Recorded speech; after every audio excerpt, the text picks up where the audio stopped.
side of the jungle where they just knew the lineup that they had gave them that advantage. Yeah, for again, Team Falcons too, I feel like they realized later on how they were mostly reliant on Super Marco for majority of the damage, and that most of them had to really go in up front against the Team Liquid Philippines, and at the same time just allow Super Marco to deal the damage. But Team Liquid Philippines, even though Falcons had their timings, went in together at the same time, they were already able to deal with them. And that's probably one of the biggest differences of this mostly melee kind of lineup for Falcons and Team Liquid Philippines, who's much more balanced. Yeah, it's a tremendous combo that Team Liquid Philippines drafted together to go into this one with Loyi, Phoveus all paired up together. Of course, with JP supplementing the healing for Sanford's entry, it makes the Phoveus an even more formidable target, which is very difficult to take down. And this is the risk that you get when you're playing a lineup with a Selena. Yes, the majority of the magic damage will be coming from the Joy. You're not looking at few to deal far sub-Vexana levels of magic damage. That's not what Selena brings to the table. It's the crowd control. But even when they land, what does few walk into? A dark wave. Getting stunned up and damage, or that little crowd control pull from Sanji. A quick poke from JP to stun him. It's like the Selena goes in, oh look, I'm dead. Yeah, that's what I was saying, earlier on. When seeing some of those fights break out, I was like, Team Falcons, if they win a team fight, it's like they have to give it their all every single time. Yeah. They can't make one positioning mistake because of how, the lineup is meant to bob and weave through a fight, and TLPH is just, we're going to post up and we're going to run you down, and so when you have that kind of contrast between these two team compositions, and then like Brigida mentioned, the Kalea is great, but if a lot of times you can't even really utilize that Tsunami Slam or even the Tidal Strike, unfortunately you lose a lot of that setup potential and that pickoff potential even. So looking at this, our VPI rich guy is going to be Carl TZ this time around. JP was everywhere as well, exactly how he needed to be. Probably one of the most decorated Hyloses right now towards the end of the game on this one. But remember, he had 4 bans towards him, so great work from JP too. But Carl TZ, really phenomenal game here on the Suyo. And again, we saw so many instances where you're wondering, like, how did this guy survive? How did he get away with a sliver of health? Yeah, I mean, like, Suyo straight up OP. He's OP. Still a good amount of damage. You can take a lot of damage, and you can live. You can beat Dashi. It's like tanks a lot, but can, more. Yeah, you can choose to be immortal. Yeah, literally. Literally. On the Suyo. That's great. Appreciate that. Yes. I give it a thumbs up. That was good. That's already enough. Not a Super Marco double thumbs up though, just the one thumbs Just up? the one. We got a long day ahead of us, as we know. This is game 3 ahead of us. Yeah. Good job, Brigida. He did the sign right when we entered game 3. Yeah, I was like, and he was looking at me. He was looking at you. Yeah, I knew it was coming too, and I hope you guys watch it at home. Hey, but he almost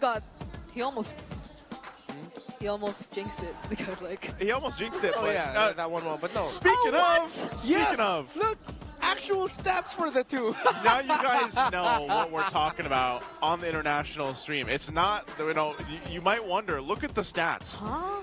Right? Chantel and Brigida, they're more powerful together. The percentage goes up tremendously when they're both on the desk. Brigida over here on English, Chantel over on Tagalog. So far, yeah, when you're both working the day, there's I will round it up, a 78% chance that we will get a 3K. So you know what that means?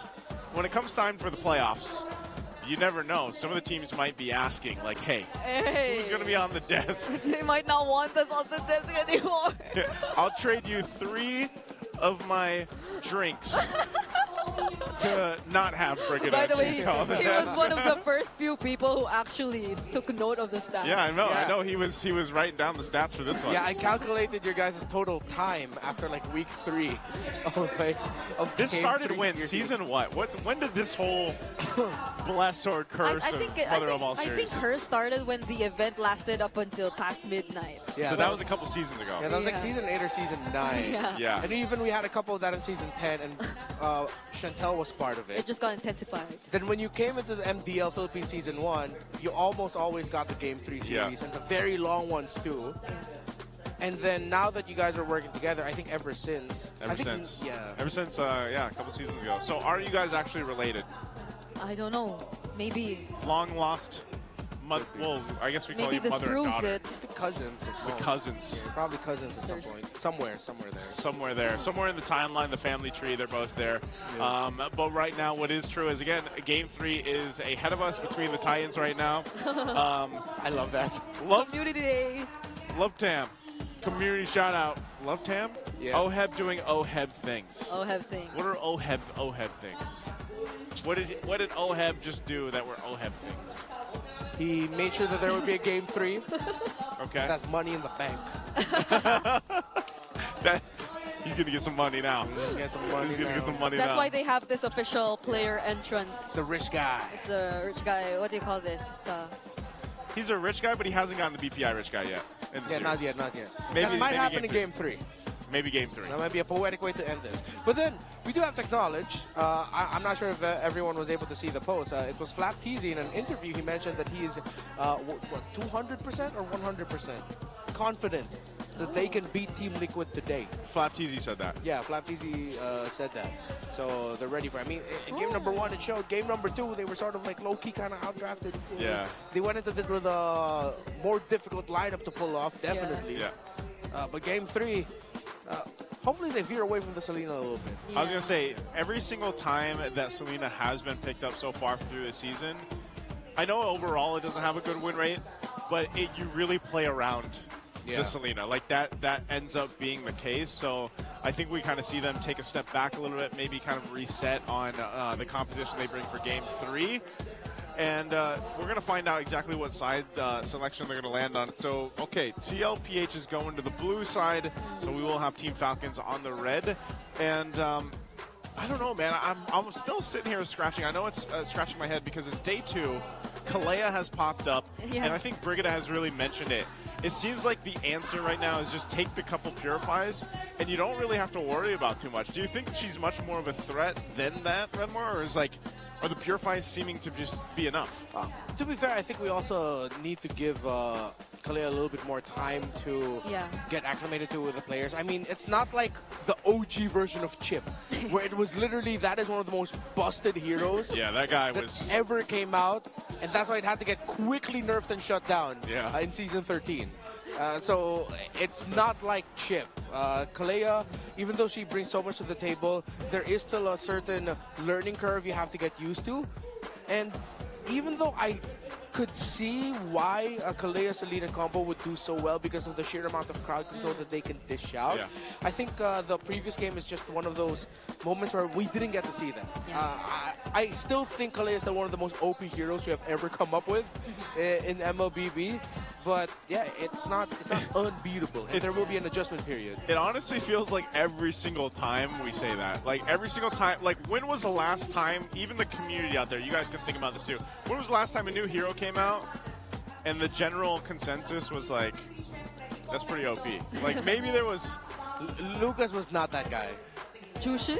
Okay, maybe Luke's. No, Jushin was... No. Yeah, there was a time where people thought, we can let the Jushin through. And then they're like, nope. Yeah, because people got used to playing it. Yeah. And Right, eventually that's they it. realized how crazy good the Jushin is. Yeah, best introduction video, Jushin, by the way. Won't be beaten for all the fans out there. If you haven't seen that, go check it out. But yeah, maybe Lucas is the one. Yeah. Maybe Lucas is the one. Because early on, people realized, wait, Lucas gets countered by CC. Yeah. Like, it was even in SPS. That's why he's forced into the jungle. Yeah. The only successful one so far is what, Demon Kite? Yeah, and then you realize also that, wait, he's so first turtle dependent. Yeah. Like, if you don't get a good result out of the first turtle, what happens to the Lucas? If even the second turtle, if you lose a second turtle really bad and the Lucas dies in that scenario, it's over for the Lucas. It almost feels like his whole purpose is just to be like, oh, look at me. Yeah. I'm in beast form. I'm probably gonna be Naruto once the collab comes out. Whoa, probably. Probably. No, but if you think about it, guys, come on, Ninetale Beast, It makes sense. right there. It makes sense. Sakura is most likely Kalea. It makes sense. Sasuke is most likely Suyo, right? Yeah, I just want to remind Who's Hayabusa?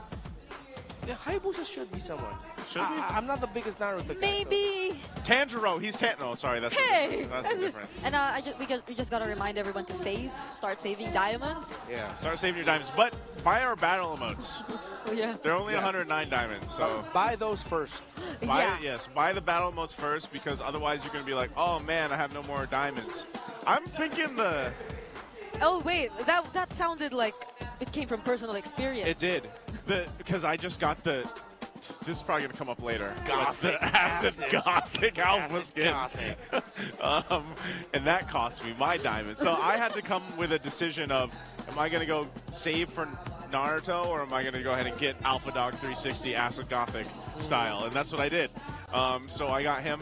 I'm also wondering now, with what's ahead of us, how will the young goat respond, or how will the idol get back to the young goat? Because there hasn't been an answer for Carl Teasy yet, man. I think if you look at game 2, maybe it's just better that they. I would like to see them ban out the Suyo, man. Honestly, like, I would love to see the bans change a little bit, where we don't see the Suyo come through for game 3. Yeah, he's on fire right now with that hero, so it should warrant a respect ban. I think I'm going to lean towards that idea too.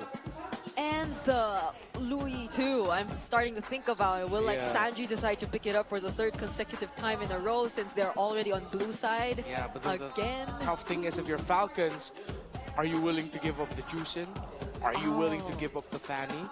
Because Team Liquid Philippines in game number 1, when they were blue side, they banned out the Fanny. Falcons had to commit the ban of the Kalea Zeus and Harith. So let's see. Let's look at the Filipino Sniper and the Bulletproof first, though. These are their stats comparing each other for the first 8 minutes of the game so far this season. Super Mario higher in terms of the average kills, and an insanely high KDA for the first 8 minutes, 21.5. That is why we call him Bulletproof. What is that KDA? He's just smiling too at it, because it's the first 8 minutes, man. That's the first 8 minutes? What is that, 21.5? 21 something. That should mean that he averages around 1 to 2 deaths. 3 if at the absolute most, but on average maybe just like a death and a half. Yeah. Every maybe 8 none. minutes. Or none. Yeah. Or maybe none. No, but there's a 0.5. Yeah, but there's so if there's a 0.5, that means it's at least 2. And then I never figured out how KDA worked because I'm not good at math. Okay, I'm leave it to you also. That means in the first 8 minutes, he's probably around, so far this season, 42 to 44 kills, 2 or 3 deaths. Oh no, but that includes the A, the assist. When he was like. So that should be significantly less kills, and then you balance it out somewhere with an A. Yeah, that's a whole lot of KDA. Yeah, that's a whole lot of K, a whole lot of A, not a lot of Ds. Not a lot of Ds. He only gets like 2 or 3 deaths. So get those. That's crazy. Get those Ds out of there. Yeah. Okay. While he was computing though. Now this one, this is the D. It's the drafting phase. Okay. This is the one we wanted. All right. It's TLPH on the blue side, Team Falcons on the red. Look, the Louis is going to be banned out, and the Kalea. Wait, the team who bans out the Louis, Team Liquid Philippines themselves. Yeah. Sanji's like, yeah, I'm tired of playing it. I want another one, coach. Just ban it out. Yeah. I mean, they're probably respecting the idea that... wait, no. They first picked it in game number 1, yeah, too. they did. So, yeah, Sanji's just tired. And they banned out the Fanny, too. It's the official analytical perspective. Man told his coach, no, I don't want to play low E anymore. I'm tired.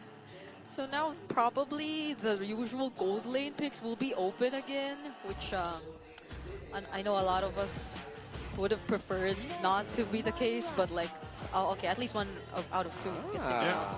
They're thinking about either granging the... Ooh, they rush it instead. They don't fall for it. They're like, no, just pick up the Granger. Well, I'm not going to play that trade. So it's going to be Granger, Irithel, and it's a Suyo. Jawhead, probably, yeah. Okay. All right. Is it?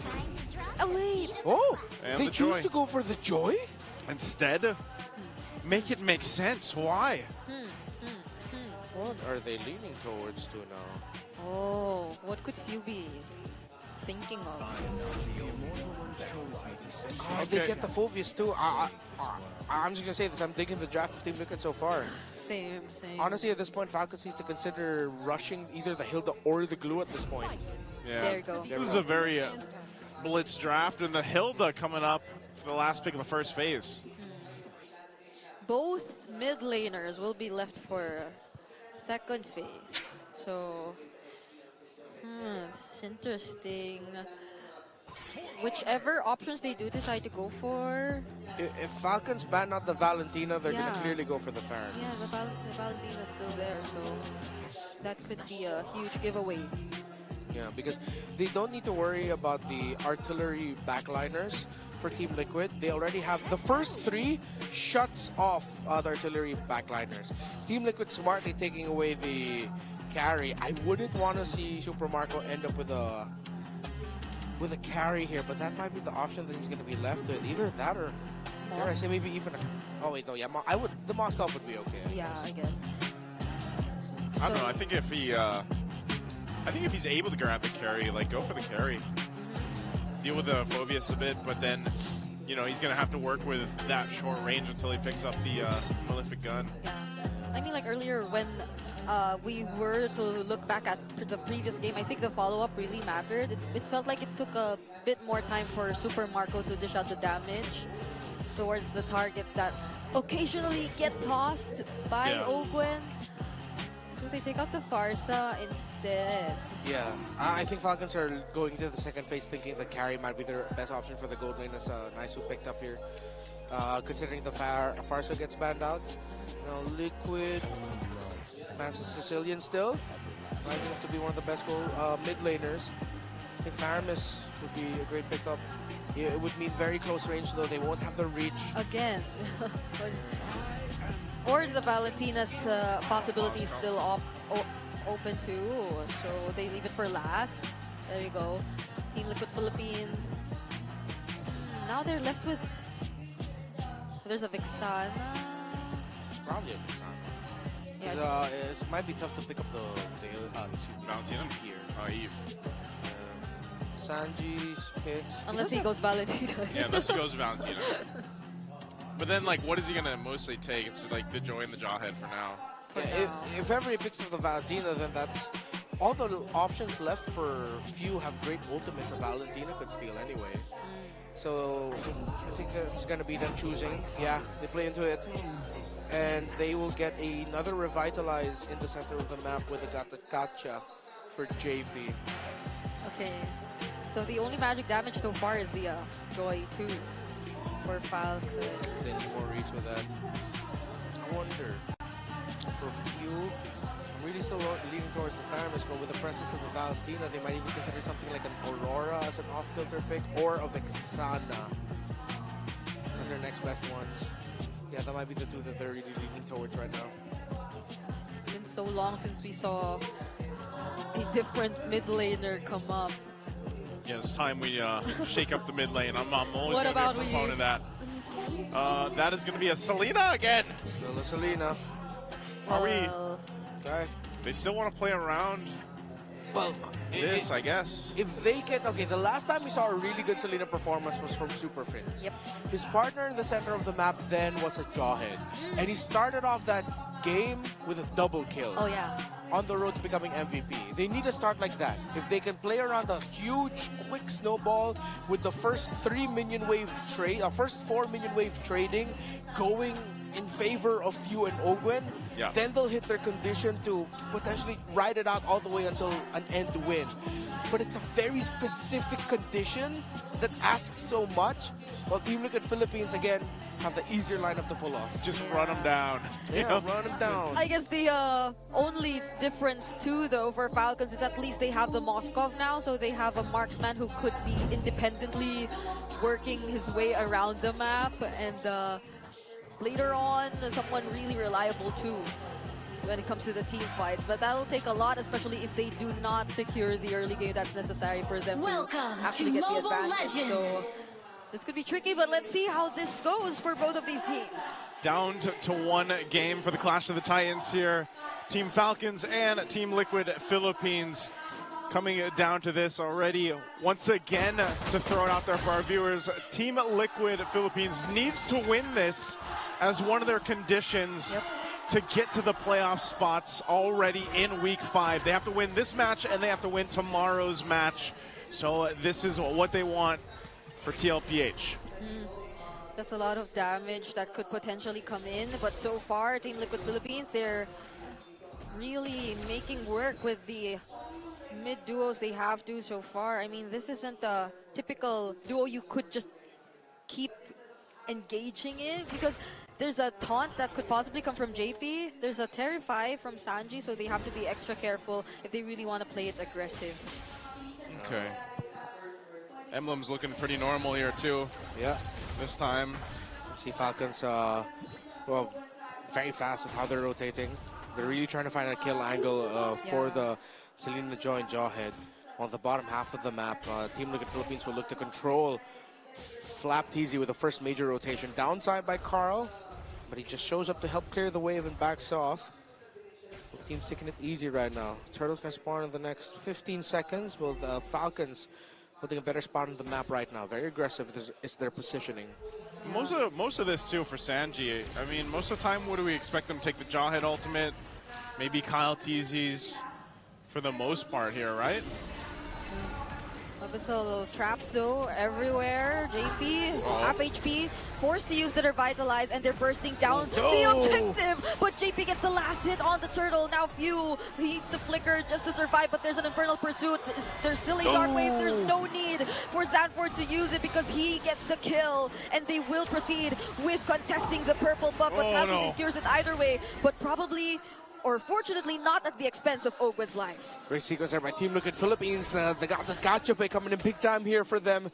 JP miraculously getting the last hit of the turtle. Revitalize, reducing the efforts that Flap TZ brought at the start of that team fight, trying to bring Carl TZ and the rest of Team Liquid Philippines slow, and then capping it off with a great Avatar of Guardian to the back. Although Team Liquid weren't able to get the purple buff of Kyle TZ, they're closing the window on this early snowball condition of the Jawhead and Selena very quickly. Yeah, the last time too that we saw that, when you were mentioning it, didn't they also have an Edith in that lineup to kind of help? So it was like a Jawhead and Edith in the XP lane, and then you had the Selena there. So you had so many options of CC other than just the Abyssal Arrow. So again, we'll have to see if Ogwen's able to go ahead and find the right targets like he did previously when he played the Jawhead in the series in Game 1. But a whole lot of just, again, action here. They might go for a 2v1. Unstoppable Force, but the ejector will not be used. That's a flicker from Sanford, keeping him alive. But on the top lane, though, Super Marco, I feel like he can sense danger. Laser still connects, though, and now he will get to touch even the Avatar of Guardian. That's 21.5. Yeah. He's going to be able to get away, but he's desperately losing in the laning phase. It's a level and a half lead for Oheb. And the SOD does not land, but Few gets blasted by Liquid. Sanji just finds him there, uses the ultimate he stole away from Flap. And this is all the more difficult for a Selena, who needs to be activated in the early game if he's down 0-2 in just the first 4 minutes of the game. Yeah, they've 100% lost their conditional window for the Selena already, and they're going to have to redirect their efforts into potentially somehow helping Marco. They aren't able to contest the Turtles. Third Turtle contention. If Team Liquid get 2 more pickoffs, Falcons will not be able to contest that healthily. It'll be a very risky contention for it, if ever. Yeah, not only that, but like you guys mentioned, this Selena at this point, you're not going to be that much use unless you're just landing these arrows. Because even if you land the arrow, because of the scaling happening right now for TLPH, being 2,000 gold ahead already at this point, it's going to be really hard to actually enter those fights. Yeah, I feel like Falcons, though, they're just trying to replicate what we saw from them when they were in a similar scenario where they were slightly behind, because as of the moment, Kyle TZ is still fairly getting a lot of farm, probably even slightly ahead of Carl TZ. And on top of that is at least they have a Moskov that they could rely on in the latter portions of the game. But we'll see how fast Team Liquid Philippines gets to snowball or convert all of this, because they're probably looking to secure some turrets from this point. But look at Team Falcons and where they're positioned. Yeah, cross-map trade. So this is going to land, but Moskov cannot take that. Falcons zoning out around the orange buff area of Team Liquid Philippines in the lower portion so that Calteezy will be able to get a bit more farm in the bottom and even clear out there. While Team Liquid will go for a 5-man rotation to hold the upper quadrant of the map. Falcons, they're losing their windows for the mid-game quickly. Yeah, they might get to the point that this might be a very long game, just waiting for Super Marco to get to a healthy point in the farm. Yeah, it's looking to be the case as the Tier 2 top side's already being worked on. They do hold on to it a little bit longer. Arrow's going to land, but Few really can't follow anything up and risk it. So right now, it's just kind of TLPH taking what they can across the map. They're going to travel mostly together, and they're in full control at this point in the game. Yeah, this is the entire, oh, even if I get an Abyssal Arrow, I can't go in. There's a Dark Wave scenario again. Yep. Yeah. I'm in. No, never mind. I don't want to be dead. And if you're Few, you can't fault him for not committing it. Sanji gets tossed, but it's not going to be enough follow-up there at that moment. Yeah, the Abyssal traps were a bit too late too. He was slightly too far away. Flapteasy is the only member from Team Falcons trying to get information, but they can't even utilize that because majority of them are yet to catch up. And Team Liquid Philippines, they're just working their way, but at least for Super Marco, he's been getting some really decent farm so far. So that's kind of what Renmar was saying here, painting the picture that that's gonna kind of be the Hail Mary play for them. You know, he's still, even if he's farming up, he's still pretty behind Oheb. Flapteasy won't survive this. That's 5 members of Team Liquid Philippines. Abyssal Arrow connects onto Sanford, but cannot do much. When it's the team fight that is about to happen, Team Liquid Philippines, they're way too ahead. Yeah, he just wanted to poke and get info, didn't realize that the entire cavalry was there ready for him. And now it's going to be hard for Falcons to defend this purple buff. Team Liquid Philippines will be able to steal it away without a problem. And now it's just left to a 4-1 split with Falcons holding the center of the map. Ogwin goes in, but it's not going to be a follow-up there. Oh. Arrow's not going to hit too. It demands so much for the synchronization to happen, or the coordination of these crowd control skills to layer at this point. Okay, so now at this point, because of just, it seems very one-sided right now, Team Falcons, how can they get back into this game? Is it literally just buckle up and wait for Super Marco to come online? Yeah, it has to be around that. Unless somehow, whoa, okay, I thought we were going to get taken out there. I mean, Calteezy only built up a second item as well, so it hasn't been a good farming time for Kyle. Oh no, it has just been 8 minutes, so. Oh, AOG gets denied. JP still gets to make his way out of that, even despite finding himself in the middle of a tier 1 and 2. Calteezy versus Carl. It's a 1v1. Electrifying beats will be used, but it's gets dodged by Calteezy. That just shows how behind Team Falcons is, especially in the damage department, itemization, because of JP able to do that, survive, you know, and he's only he has a Thunder Belt. Yeah. So, like, it's the revitalize and the passive of that Gatakacha to go ahead and help him survive against just the no damage that Team Falcons has right now. Now that the Lord is up too, I'm actually going to be surprised if they really want to go ahead and show face here and contest this, because it could go pretty bad. No, a Dark Wave revealed where Ogwen was, but Calteezy trying to look for Carl and successfully gets the pick off. That changes things. Yeah, that's a big turnaround. Calteezy needs to be able to get away from this though. I wonder are they gonna commit the chase onto him? No. Falcons suddenly have a massive opening in the map. We'll see if they take it. They still have bottom pressure too from Super Marco. I think he's getting the information to just go ahead and push in, farm up, try to catch up to Oheb. They don't have to commit to the Lord just yet. They can drag this out, and they need time. That's exactly what Team Falcons needs to get back into this game here. SOD doesn't connect. There's a 1v1 down bottom. But Oheb will just clear the way. Oh no, he still goes for it with a flicker. And now, here in the lore pit, it seems like they're still going to engage. The Apex Predator Sanford secures the sword for his team. What a turnaround. Team Liquid. Sanford still going after Few. Oh, you saw the reaction too. Yeah. I think that was Sanford, right? So. Going for the pause. Ooh, that is tough. Oh, yeah. That's our first pause in 2 days. 2 days, man. By the way, yeah, we got What are you trying to say? Why are you looking at me? No, I just wanted to say something. It's like we didn't get any pauses yesterday, actually. Well, today is fun fact for technically. Well, that's true. Today. Second day. Yeah. Yeah. Anyways, great play there by Liquid. Yeah. Able to recover right away. Oheb being able to just destroy Super Marco at the bottom portion of the map. That was big that he was able to stop Marco from going in with the SOD, forcing Marco to fight a duel that he's behind in items. He cannot win against that Granger. And then come the Lord, miraculously Sanford got the last hit. There was a lot of pressure onto Kyle TZ. He was brought so low. At that point, he had to throw out the retry, which was just a microsecond too early for Sanford to be able to get the last hit.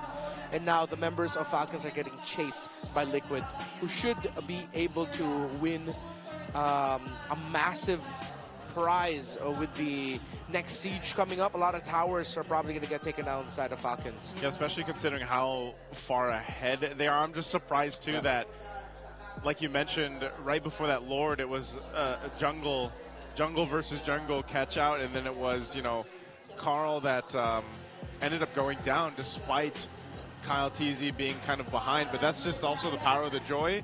If you do catch someone in the 1v1, most likely you're able to pump out enough damage, especially when the ultimate's available. Yeah, speaking of 1v1, I feel like the 1v1 between the two gold laners down bottom would have been so different too if only the goal was slightly equal. A little bit closer, yeah. Because that was a Moskov.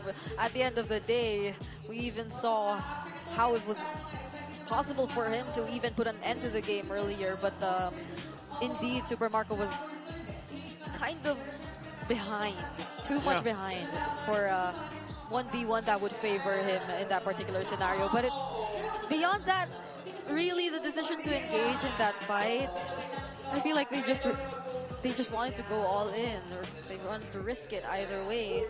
Could have been a huge opening for them, but yeah, for now we gotta wait.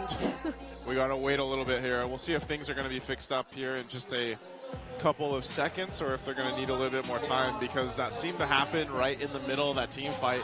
And it looked like, again, that it was gonna be TLPH coming through after Sanford did secure that Lord, and then, you know, they were trying to collapse down even further on Team Falcons.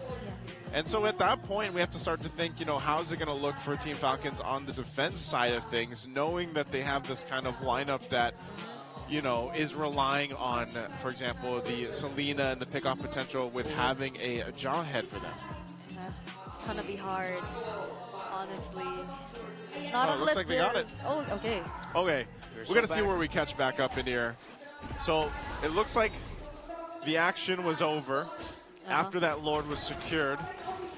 And it is TLPH moving forward now to make this work. Few gets taken out, I believe, earlier.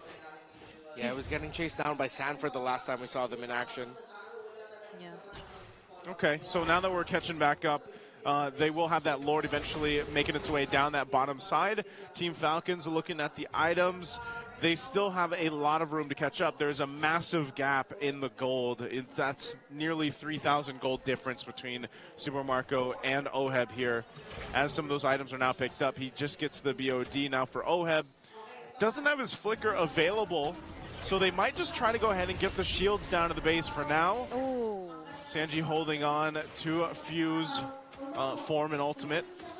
But they'll make their way. The waves are pretty much managed the way they want them to. Still a tier 2 standing on the top lane for Team Falcons and all the shields. So this is going to be a big Lord for them. A 6,000 gold lead for TLPH as they approach the base. Yep.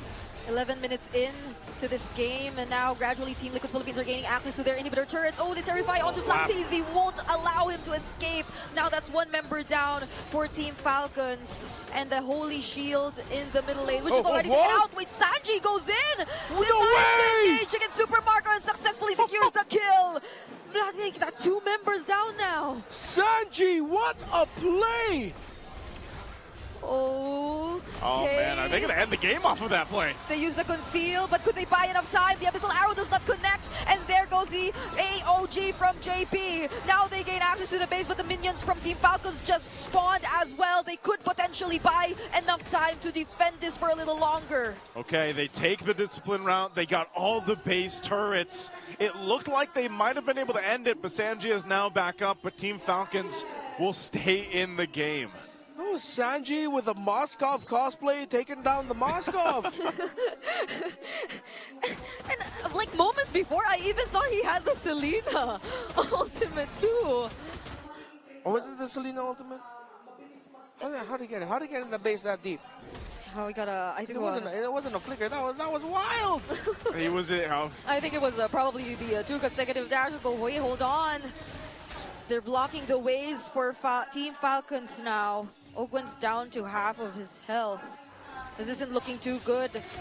They seemingly wanted to even deny this purple buff right before the Lord. Yeah, they're going to fight for it again. Purple buff is going to be secured for Kyle, though. TLPH will get in position at this Lord. And even though they're down 8,000 gold, somehow, some way, Team Falcons has been able to go ahead and make things happen. Now with this, if they're not landing arrows or anything else, I think there's going to be too much damage facing front. Lord is already under half health. They're bursting it down. FlapTZ gets bursted down first, though. SOD will connect, and so will Wonderful Arrow. Carl TZ will be the recipient of the damage, but he dashes in and makes sure that he gains access to the Lord, but it gets denied by Kyle TZ. And there's a double kill for Oheb, though. Few needs to run away, but he will be chased, and there are minions up top. Make that a triple for Oheb, and that's 3 members gone from Falcons. And it's only Super Marco to defend the base with Ogwen. Here's the push. Ogwen and Super Marco they make things happen. He tosses Cartesi away, but that doesn't do much as Team Liquid denies the revenge of Team Falcons. And one step closer to locking in their spot for the playoffs. One thing done of 2. We'll see if they can do it tomorrow. For the first time since MPL Philippines Season 12, this roster of Team Liquid finally beats the roster of Team Falcons in a regular season series. Man, oh man. Again, there's a reason why these gentlemen are considered titans in MLBB around the world, and especially here in the MPL Philippines. It's always a great match when you see a very nail-biting series time and time again. Team Falcons, hats off to them. They're going to take their bow here. They really put their effort in that one, and it was just unfortunate because TLPH just seems to really shine right now with the current meta. But Team Falcons, I mean, they've made great adjustments up to this point too. Yeah, it's a really great fight. I mean, their rivalry has reached anniversaries now. Again, though, it was just a really, really tough lineup to pull off of your Team Falcons. The fact that they were still able to get the Lord, it was a big Hail Mary that they tried to pull off there in the end. But at that point, again, it was just too tough to play around that. It was a massive lead already. Yeah, and we're going to hear from them very shortly here. We're going to get ready to throw it over on the stage with our hosts and for our winning interview. Back on the winning column, your winners, Team Liquid Philippines! You know what? I'm so excited, Hans. Uunahin ko na yung tanong ko, ha? Carl TZ. I just want to say, ang gwapo mo naman! Ang gwapo! Okay, para sa lahat ng mga nagsasabi na gwapo si Carl TZ, magingay naman tayo lahat! Ang dami mong fangirls, Carl. I love the haircut. So I just want to know, no, yung panalo nyo ngayon, dala ba ng swerte ng bago mong gupit? Ano? Siguro po hindi, kasi puro talo po kami sa scrim. You know what? You should shout out sa barbero mo. Narinig ko sa pingtas mo kanina, no? Sabi mo, baka buzz cuts yung gagawin nyo during the season. Can we expect that from the team within the season? Hindi, ano po kasi, sila po, nag-aaya po si Oheb, basket daw. Lagi, lahat daw kami basket. Okay. Buzz cut? Speaking of Oheb. Oo nga. So, kung feeling niya hindi, Oheb. Ikaw ang pakana eh. Inaasar mo sa live na anong hero? Digi. Hindi, pero para sa'yo, sa tingin mo ba yung bagong gupit ni Carl TZ ang dahilan kung bakit nanalo kayo? Oo, bagay na bagay. No, I really think super bagay. Ang gwapo talaga, di ba? Yes. Okay. Gusto mo bang i-shout out yung barbero mo? Carl TZ? Shoutout po sa barbero, papabahin ko ng buko. Anyway, going back to the game, Carl TZ, first of all, congratulations ulit. You and Few go way back. In fact, tinuturing mo siyang idolo, di ba, nung nag-uumpisa ka. Now that you've beaten him and their roster for the second time this season, feeling mo ba na surpass mo na yung iniidolo mo? Tingin ko po, hindi pa po. Kasi in terms of achievements po, mas lamang talaga siya eh. Tsaka sobrang tinitingala ko talaga siya kahit nung nakakampi ko pa siya. Humble pa din talaga, no, Hans? One thing is for sure, there are a lot of people supporting you, Cartizzi. And in addition, babalik tayo dito sa matchup na to. Kasi parang pag naghaharap kayo palagi ng Team Falcons, Game 3 palagi, hindi ko maintindihan kung bakit, but there's always something about you guys going up against each other. Pinamagatan kayo na Titans of MLBB. Last time na sinabi mo, hindi pa kayo deserving of that one. Pero ngayon, nabalik kayo sa winning column. Tingin mo ba na pwede na ulit kayong matawag na ganun? As Titans of MLBB. At tingin ko po sakto lang kasi dami namin ding mga errors sa game. Hindi talaga as in dominant yung mga nilalaro namin. So kung dati, hindi pa, ngayon, medyo, sakto, pwede na. Alright? I guess we'll take that for now. Pero siguro silipin natin yung nasa likod mo, yung nananahimik ng konti. Coach, pasensya ka na. Ikaw kasi kukunin natin yan. Kasi natanong ko yung ibang mga coaches regarding sa bagong patch na meron tayo ngayon with the recent updates. Nag-adjust ba kayo sa laro nyo? Or is it still the same? Or may mga kailangan lang ba kayo na i-adjust talaga na minor changes? Siguro, meron pa kasi nahirapan din kami talaga sa Falcon eh. And di rin talaga namin madedena yun. Lahat talaga ng team ngayon nag-adjust talaga sa patch. You know what, Coach RC, we talk to the players a lot. Pero, we should really highlight the coaches as well because without you guys, wala sila dito. So sa mga nai-inspire sa story mo, sa kwento mo sa esports, ano yung advice na maibibigay mo sa kanila to pursue their dreams? Siguro mas maganda yung ginagawa mo yung isang bagay kapag nasa puso mo talaga. And kahit anong hirap ng buhay, talagang laban lang. Kasi wala ka naman choice eh. Kapag nagpadala ka dun sa hirap ng buhay, talo ka rin. I love that. Laban lang. And look at where they are now. Oh yeah, and there are a lot of people supporting them. Kaya naman, Sanji, halika na dito. Maraming sumusuporta sa'yo. Asan ang mga tao sumusuporta kay Sanji? Anong masasabi mo sa lahat ng members ng Cavalry and to everybody watching at home? Thank you po sa pagsuporta kahit ano. Uy, panalo kayo. Panalo kayo, ha? Okay, take two tayo. Take two tayo. Thank you po sa pagsuporta at sa mga pumunta sa venue. And kahit wala kayo sa venue, ramdam naman namin yung supportan ninyo, guys.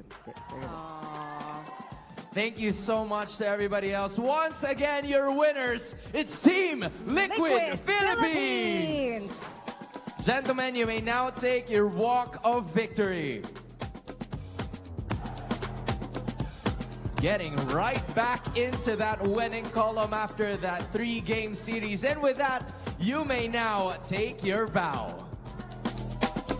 Team Liquid Philippines, they finally got back into the winning column. This is a good start on the second round. Indeed, Hans. You know what? There's so much to look forward to. Such a strong team. I'm just ready to get this going to see more games from them. Bagong gupit si Carl, buzzcut ni Oheb. Malalaman natin yan sa mga susunod na araw. But as of this moment, we're gonna toss it right back to our casters. Thank you so much, Hans, Jamie, and of course, congratulations there to Team Liquid Philippines. And yes, I'd love to see if eventually we get to see a buzz cut there, but I don't think he's going to be changing his hair anytime soon, man. Yeah. But he also shouted out his barber.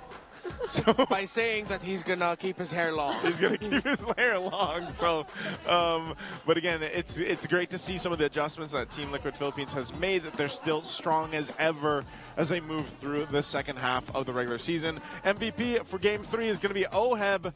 So we talked about this earlier. We're wondering if he'd get the we don't know if he's the rich guy yet. Yeah, we don't know yet. He does get MVP. He should get it. Yeah, he should be getting the BPI rich guy as well. 6-0-1. Yeah, this time he was bulletproof and 915 GPM, man. That's high. No, at this point I think that does make him the rich guy. That's got to be BPI rich guy. He straight up just beat Marco in lane. Yeah. Yep. And then the play that he was able to do, able to solo kill Marco at the lower portion of the map, that was it. I mean, we talked about how in the Keys to Victory, yes, we put a lot of focus on the Carl TZ and Few, but we talked about the importance of controlling the center of the map and winning trades there. That in this very specific matchup, you cannot lose. You know how these two teams play. They like to play off the fact that they're controlling the center or having a good lead around that. Yep. But Team Liquid Philippines, they were able to control it in this one. Super Marco was just straight up beat by Oheb, and at the same time, it was hard for Marco to shine in this one with everything else not going well for the rest of the team. The Hail Mary play here in the end, it was just a tough call for Marco to whether to continue his push. He doesn't have a big minion wave. It was going to take a while to get to the bottom. He needed to try and defend, and Oheb walks away with MVP because he had the perfect game here for Liquid. Yeah, it's, could we almost say that Granger is kind of a sniper? Like, is Desanata a snipe? It's not. In a way, it's a skill shot. It's a skill shot. You could say it's I guess you could say that he sniped him from afar. Yeah, he's a Filipino sniper after all, so using the Granger there. But that's the thing. I think they knew their game plan. We talked about this a lot in the draft, and that's why, again, I think all of us, and maybe some of the viewers out there too, were surprised when we saw the Selena picked up again for Few. And I love that there's still that massive respect between the two, the goats of the league, basically, Few and Carl Tizzy, because even Carl Tizzy mentioned that, he hasn't surpassed him because he still really respects the way that Few plays, and even when he picks the Selena, again, we might have questioned it, but they had some moments where it was working. But I would have liked to see something different on Few in Game 3. We were laying out the Vexana and all that. Aurora, maybe. The Aurora, maybe, even though teams tend not to go for the Aurora recently, but it would have fitted so well. Especially in this lineup of Team Liquid Philippines, where they were just constantly not afraid to keep diving in against Falcons. Yeah, exactly. So I feel like, even though that was also quite of the same idea Falcons wanted to go for, the mere fact that they weren't able to activate their mid duos early on denied the possibility of that. And here we go! He is the rich guy! Hey, he's got money now. Poetic way to end it. Good job, Oheb. Becoming the rich guy. And one side I want to put a bit more focus here is the sandbag with the Flap TZ. It was a tough game for him. And there were times also where I think there were two major sequences that I was thinking, like, why is Flap TZ that deep in? And why is no one close enough to back him up in case anything happens?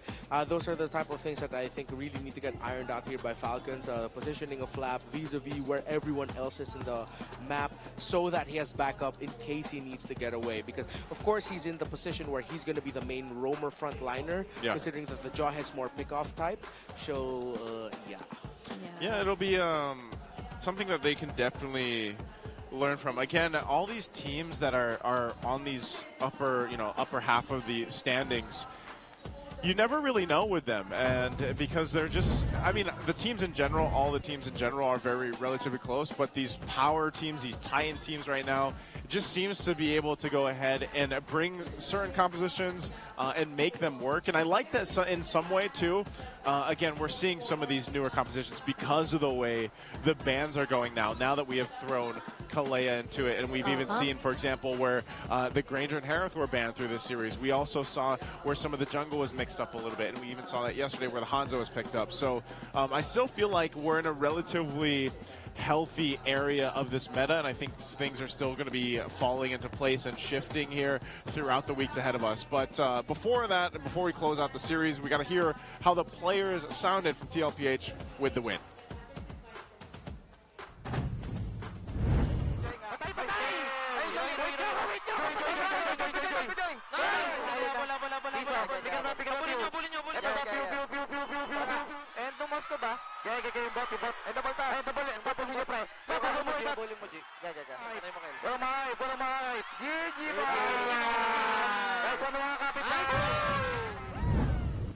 That's cool. Woo, they were really happy about that. And again, it's a what do we call it? It has an anniversary between the rivalry between these two teams. It was since season 12 since they last won against this lineup of Team Falcons. All I know is it's been in terms of total, like the final regular season record. So in season 12, that's when Echo was able to beat AP Brand. AP Brand. Season 13-14, it was AP Bren, Falcons Yeah. AP Bren, who had the better regular season standing compared in their specific matchup against this roster. Yep, again, congratulations to them. And also, we want to let everybody know that the SPS Mobile Masters is nearing. It's very close. The culmination of the Snapdragon Pro Series tournament is ahead of us. The best teams from Southeast Asia, Europe, MENA, Turkey, Latam, and China will gather in Jakarta, Indonesia, starting on April 7th. Since this is the MPF Philippines broadcast, support our representatives, Onyx Philippines, the reigning defending champions of the world, and Team Falcons, the former reigning defending champions of the world in M5 World Championship and former champions of SPS back in Season 5. Champions. A lot of championships as they become the champion of champions. Scan the QR code that was hopefully going to scan it. Hopefully you guys can scan that and support the champions of champions. All right. Also, there's the Athena Cup. It's also happening right now. This is an exclusive league for the female pro players out there. It's also the official qualifier for the MLBB Women's Invitational heading up. Yes, this is ongoing right now. It started last March 7 and is lasting up until May 25. So let's all support this growing league that empowers more women to be esports pros. Number one supporter right here. Yeah, my fellow women. My fellow ladies. Yeah. Good no, job. Brigida, you do a fantastic job of being a woman. You do. I think you do an outstanding One of the job of best. being a woman here, Brigida. Great. I'll fist bump you. There we go. All right, next matchup. AP Bren versus TNC. That is going to be our second matchup. Any thoughts about this one real quick? I wonder if we'll see the jawhead and Badang. You know what? I hope AP Bren can finally rack up some wins. You know, they're one of the teams really struggling on there, and we've said a lot about them improving. Hopefully this time around, we actually get to see it in practice. I feel like every single week in one of my videos, I'm like, man, AP Bren is improving, but like, when are they going to get starting points to climb up after the 1 point they got earlier on? So we'll be back after the break here. Again, it's me, Naisu, Brigida, and Renmar. We'll see you after this.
should be No, yours. it's not today. Not today. It's not for So me I'll today. say, don't miss out on this amazing deal. It's amazing. Someone got Oh, hurt now right this there. one's yours. Well, you have something of your own. Get a 2,000 peso discount on your next purchase. Use the code TT Racing X MPL, MPL 2000.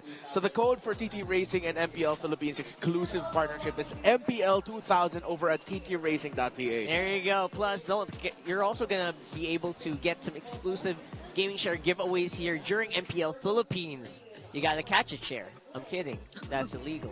But yeah, we're giving away shares here.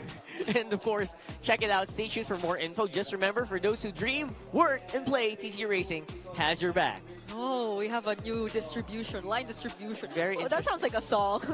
We have new line distributions now. It's a lot better than, Then not missing out on an amazing deal. I feel like I've lost a part of me just now by not being able to say don't miss out on that amazing deal. The deals are amazing. Yeah, I think I have to rethink my life now. And while Renmar does think about that, I also want you guys to think about this matchup. It is, it's honestly something that both teams are looking forward to. Because if you're updated on the standings right now, right? Yeah. It feels like if you were TNC or if you were AP Bren, and you look at each other like, maybe this is a good chance for me to get some easy points, quote-unquote easy points, right? Yeah. Depending on where you're looking at.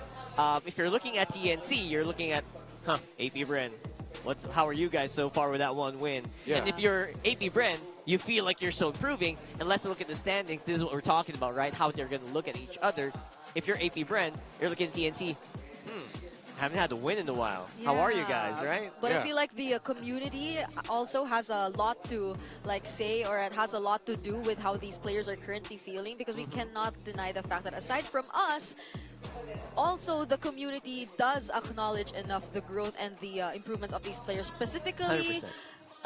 if you were to narrow it down a bit more, a lot of the attention pretty much goes to James Pangs, the way he's able to play against top-tier junglers too, and even out-referee them at some point. Yeah.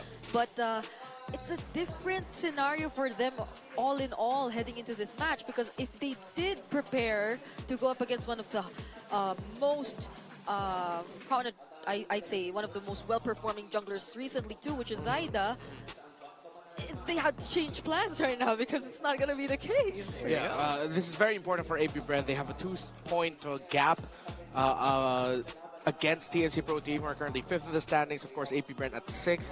If they can put themselves a point closer to TNC Pro Team, that puts them 2 points above Omega and Twisted Minds, which means that should, just 1 point above Omega and Twisted Minds. That should give them a little bit more leeway to work with.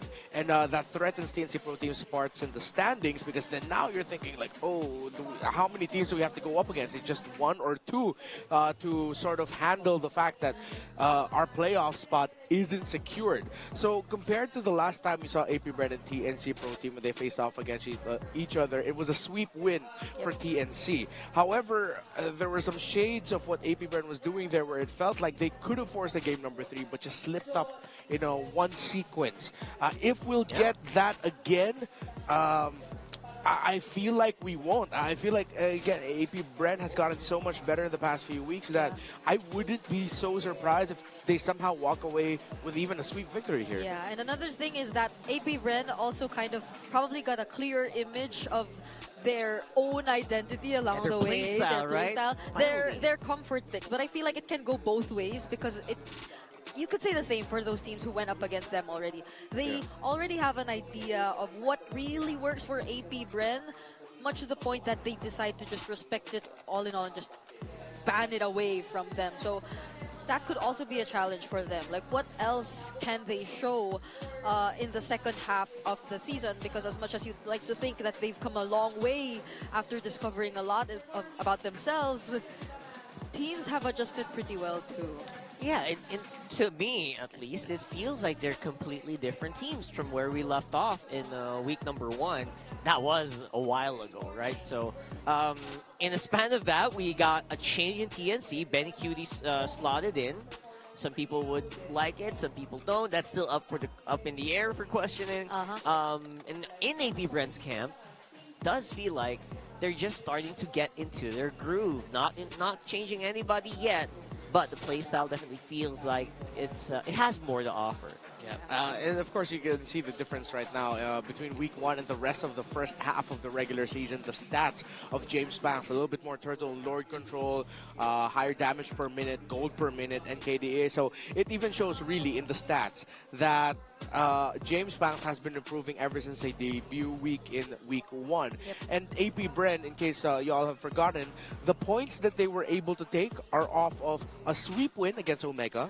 And they were able to take games away from Twisted Minds. I'm like, all right, okay, a team struggling. But they also got points away from Aurora and Team Falcons Philippines. Yep. And in the Team Falcons Philippines series, it looked like James Banks and AP Brand were actually going to be able to take down one of the titans of the league. Almost. They fell short, but it was almost and so close. That's Yeah. why we're saying here that AP Brand improves week in and week out. Yeah, and I'd really like to see that entire MDL experience finally come into play now in the second half, since majority of the teams have been very vocal about them adjusting to the meta since the patch has changed recently. But for AP Bren, you would know for a fact that they have a very deep hero pool, supposedly, since they came from MDL, which was somehow shown to us by even James Banks playing the Hayabusa just recently, even despite it was a nerf, but it was really good. So I hope it doesn't limit them in the same way we're somewhat seeing it right now, because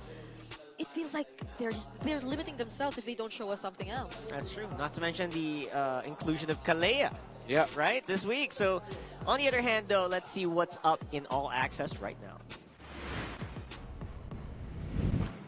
Maraming salamat sa ating mga casters. Just right behind me are the Phoenix Army, and also, kanina lamang ay nakapanayam ko ang dalawang mga manlalaro who will be making their debut for this season. It's Coil and 3 Martizi, and I asked them more about their insights para sa darating nilang laban kontra sa AP Brand. First off, I actually talked to 3 Martizi, who hasn't played in the Philippines since Season 10. Since he's become a Filipino import na nagpalipat-lipat siya ng ibang bansa. But now, he's ready to showcase kung ano ba ang kaya niyang putanayan at kung ano ba ang nami-miss out ng mga tao sa kanya. Because it hasn't been a while na naglaro siya dito sa Pilipinas, pero tila binabalik-balikan niya ito given na iba daw talaga ang level of competition dito sa MPLPH. And that is undeniable for a fact, considering that we have won a lot of international tournaments from before. And ready rin siya na patunayan sa mga doubters at sa mga kritiko niya kung ano ba ang kaya niyang gawin dito mismo sa ating larangan, which is MLBB. He wants to showcase not only to his family,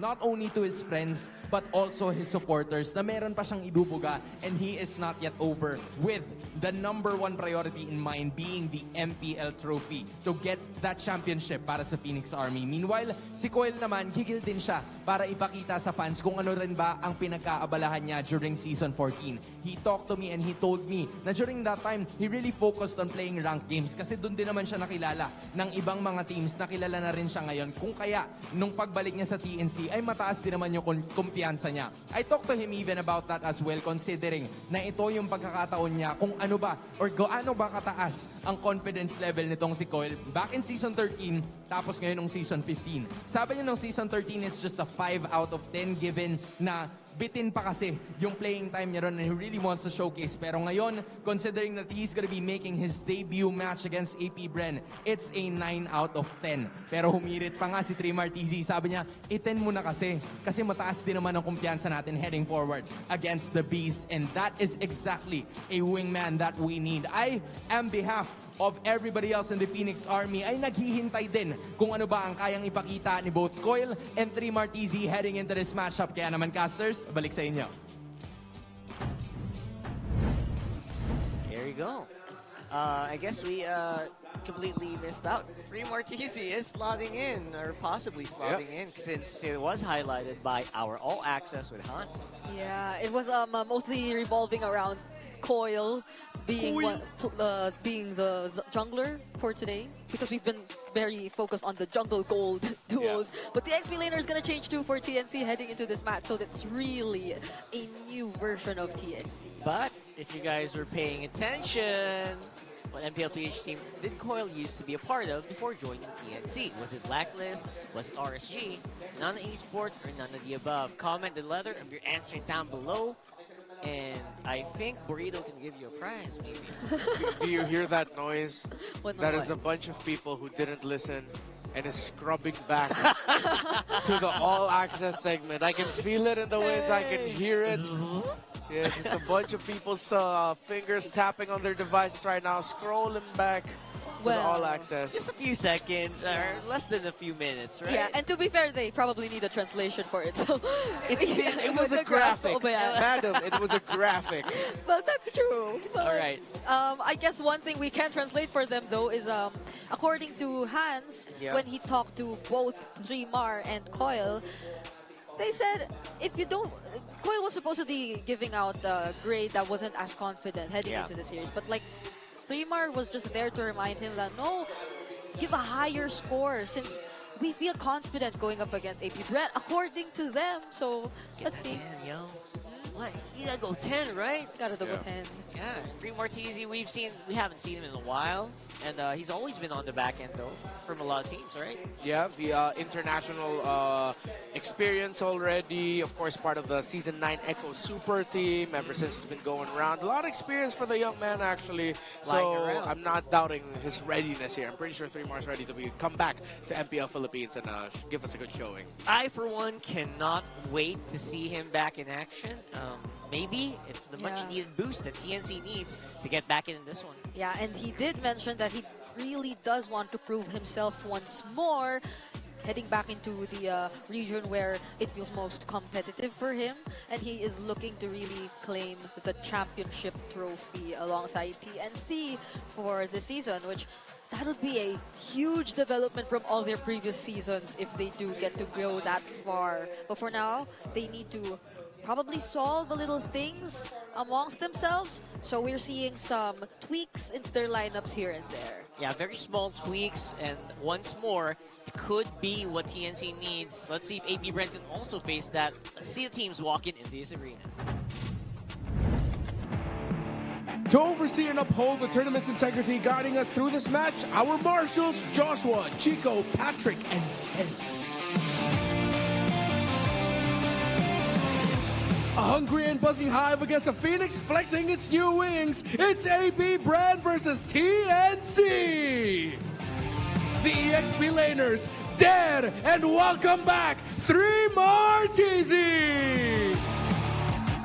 The junglers, James Banks, and his debut for the season is Coil.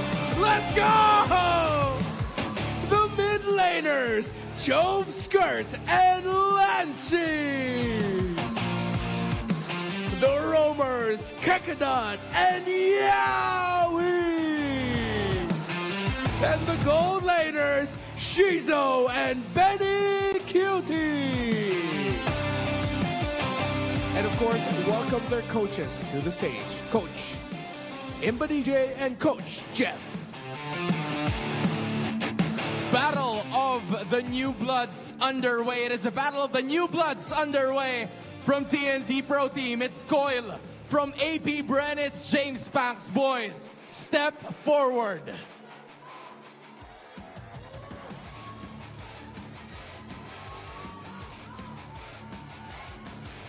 James Banks, nakita ko na yung aurahan nyo kanina. Paano kayo babawi? Ano ang palag mo? Mas gigil ako, tapos mas malakas ako mag-exercise. Mas malakas mag-exercise. Coil, paano makasiguro na hindi sila makakaisa? Ano naman ang palag mo? Ba't mo ako tatanungin, may palag ba siya sa akin? Fist bump, pare. Best of luck, gentlemen. You may now take your win. I cannot believe what I'm seeing. Coil and 3Martese making their debut. AP Brent looking for retribution. Mag-ingay tayong lahat para sa susunod na laban na to. Casters, balik sa inyo. That is definitely one way to make an intro back in MPL Philippines. This is AP Bren. Oh my goodness. I know we have a lot to say about what Coyle just mentioned, but focusing on AP Bren first and foremost, James Pang seems like he's heading into this matchup really confident as well. They've been through a couple of adjustments since the last time they've seen each other, one of which is probably Chopskirt really focusing on his comfort picks, which dictates a lot in terms of how they're able to rotate a bit more overall. It's not the same way as we've seen him in the first few weeks where he was primarily picking up the Selena every now and then. And then that's TNC Pro Team. What do you think about Coyle here? So here's what Coyle said. He said, "Why are you asking me what I have to say? Can the guy across me even stand toe-to-toe with me?" Very loose translation. Debut match for the season, of course. Welcome back to MPL Philippines, 3mar TZ. Back in the day, he used to be known as one of the strongest duelist EXP laners. Dude beat you up. But the meta has changed so much. Good thing he's gotten a lot of international experience where he was able to try out new ways of playing the EXP lane, not just focusing on the duels. Lancy, Yaoi, and Benny Cutie will have to hold the fort here for Coyle and 3mar TZ. Coyle, by the way, I just gotta say, kind of giving me good old Fabian vibes. That's correct. Actually, does feel like it, right? Let's see if he's going to be on par as well. Look at the web. Does feel like TNC still has a pretty major lead in terms of stats as well. Yeah, so we're mostly probably looking at how AP Bren will translate all the being active across the map and kill participations to actually gaining the advantage later on against TNC, which is probably one thing that they've really worked on for the past 4 weeks. But TNC, I'm wondering about this entire chemistry that we could see from them, since this is a relatively new lineup that they're bringing into this match. Yeah. So I am wondering if we will be seeing some adjustments that need to be made here and there in terms of that, because I feel like they've been working on it for quite a while now with the previous lineup of TNC already. Yep. One thing we got to look at here at Hero Pool, TNC Pro Team has definitely showed off more 40 unique heroes compared to the 29 that AP Bren has showed off here. So I'm going to bring it on this one. Hopefully we get to see a little bit more variation from AP Bren. Although I know I've said this before in the past, I can't really fault them for sticking to some very familiar guns and the usual ones too, because they needed that sense of stability. They needed to build on that. Let's see though how they prepared for the second half of the season. That's right. So overall, stats-wise, does feel like TNC has a big lead, and these are numbers you can see. But what number you can't see is the aura farming. I'm pretty sure TNC is starting to get into aura it. farming? Yeah, they're trying to get into their opponent's minds, trying to get hard in it, and it actually does work in some degree. So we'll have to wait and see if that's going to be something that is going to be a big factor later on. Watch the jungle. So now today I'm watching the jungle. Hope you guys are too. It does feel like they have a lot of confidence, and that only happens when you have a lot of good practice, right, for TNC. Yeah. Maybe did something over the week that we don't really know. I know, and it probably brings some sense of unpredictability, since we last saw 3mar way back. So like, if I were to think of one hero that could remind me of 3mar in his time, it's like what, the Thams or something. So Thams and Lapu. Right. What are we expecting to see from 3mar now that he's back in this meta, which has really shifted from that time? That's something that I miss me some Paquito as well on the XP. Come on, bring it back. A lot of stuff we can actually really find out. How good is 3mar still? Lots of things to really find out. But for the meantime, let's find out what's happening when they do the big test. Hi guys, ako si James Pangs. Gusto ko lang batiin yung coach namin. Birthday niya ngayon. Coyle versus James Pangs. Sa RG lang yun nangyayari ah. Gandito pala sa stage. Chops, napatugtog mo ba yung pambitaw? Whatever it takes. Pawalwalan kang mawala, ubod na nadarama, kalimutan ko na siya. Idolo. Ano ang palag mo kay Coyle? JP, magtulog-tulog ka naman. Halos bungo ka na lang, partida, busog ka pa niyan. Nachochoke na ako, nachochoke. Time. Winelcome tayo ng mga to nung debut natin eh. Pinatay ko na po. Tayo naman mang-welcome ha. Ayusin ko mamay retry ko, lalaking ko lang. Welcome back, guess who's back? I love you. Hey you, bili na. Smooth lang. Wala bang pulbo dito? Uy, 1 minute na lang daw. Tara, okay na to, pre. Nahihina ako, pre. There's so much that happened there in the past minute.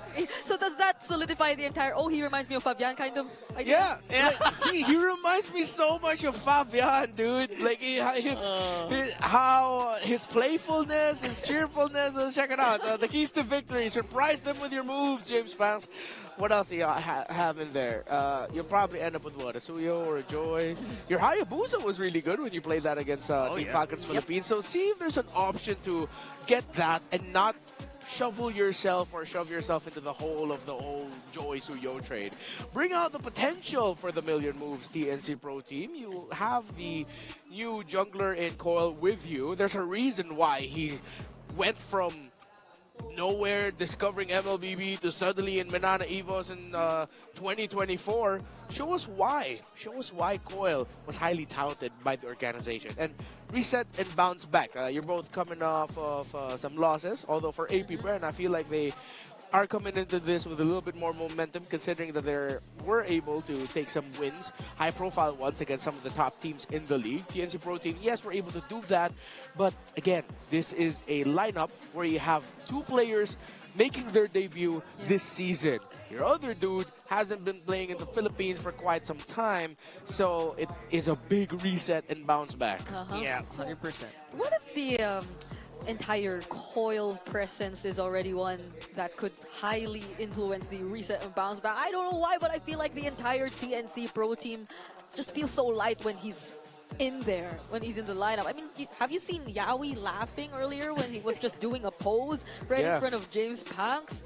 And everyone feels so light, but that's a completely different story when you head into the game. So that's right. Let's see how it translates. So the thing is, like, Coil in itself already is like a really big, what do you call that? A wild card. Oh. Right? What more with Free Martese? The thing with wild cards, though, is you never really know what you get out of the box. It's like a box of chocolates, right? Are they going to perform, like, out of their minds? Or will they have, like, some jitters? Again, these are things that are going to be open for us for interpretation later on. I don't know, but the way I look at Coil, the way he's been speaking since a while ago, he doesn't seem to feel any jitters. Man's a yapper.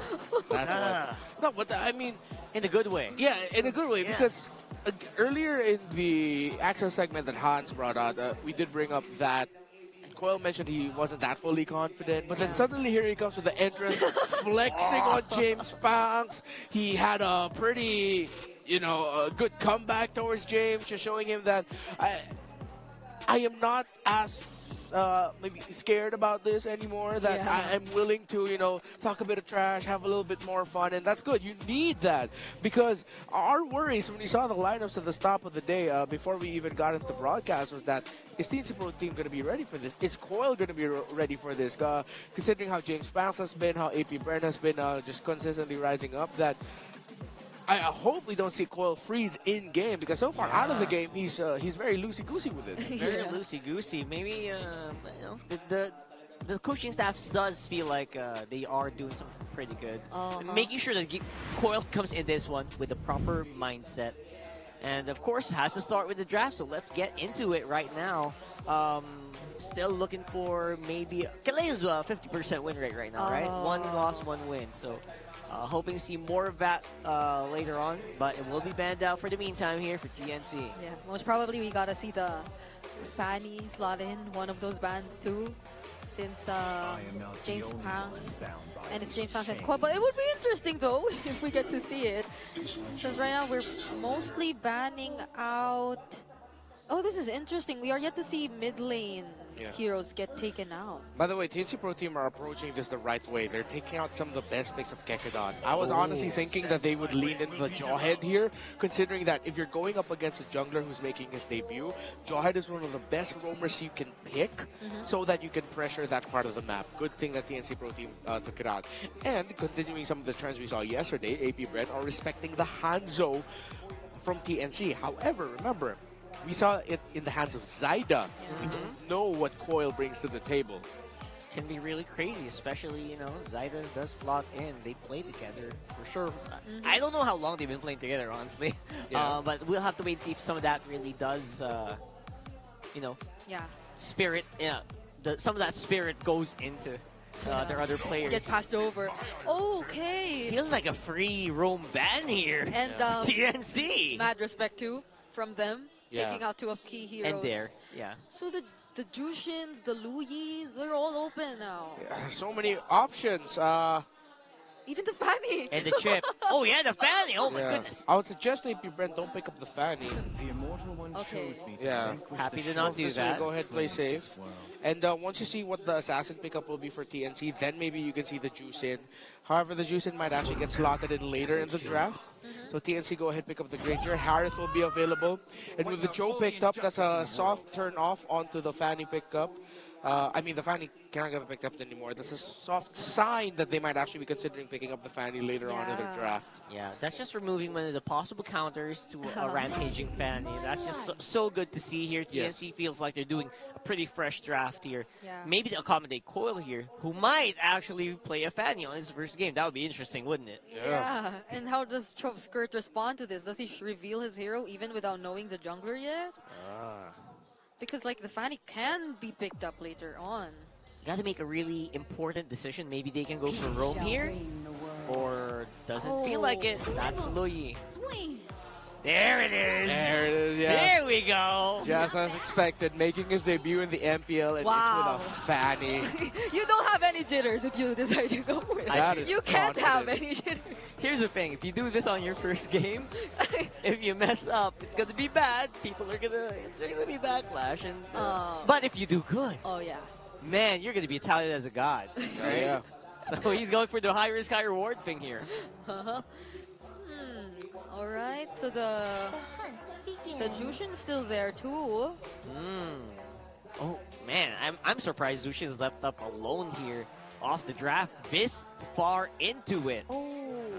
And good thing the NC Pro team did a little bit of a surprise here after taking out the Ruby. Yeah. One of the counters that you can pick up against the Fanny, and because the remaining hero pool of Kekadot doesn't really scream Fanny counter. True. The Jawhead was his best one, it's been taken out. I wouldn't want a high loss here if I may be Brent. Yeah. So you might consider something a little bit crazier. Chip. Yeah. If they want to master rotational speed of the Cho, they can either go Khalid or even be a little bit more local. If they're willing to, put a Hilda in the roam and put your main tank in the EXP like a glue. Go for the hard invades, just disrupt the Fanny rotations. Yeah. Pretty crazy. I mean the Kufra can also kind of slot in there, maybe. Yeah, that's true. the Ruby kind of works well too against the Cho. So It's like a full roam ban. Oh my god. they just made sure that they could freely move Yep. all around. What's left for Kekadot right now? Like, oh my. I did say I give a bunch of options. Chip, Khalid, Hilda, Rome. I feel like are the ones. I don't see enough picks right on the side of TNC Pro Team to warrant a Gotcha pickup. If they want to, if Dare is willing to, he can pick up a Gotcha in the EXP, although he hasn't showed it this season, and then you use that as your flex option to give yourself a bit more time to think if you want to lean in on like a Hilda Rome. Maybe have an advantage on your fifth slot, right? Yeah. I mean, it does come in at 4 and 5. Oh yeah, they come in 4-5. So Farsa gets taken away. Yeah, I think they might not have a lot of dive here, if that's the case. They took out mostly range Oh. options for TNC that you could potentially couple up with the Granger. Yeah. So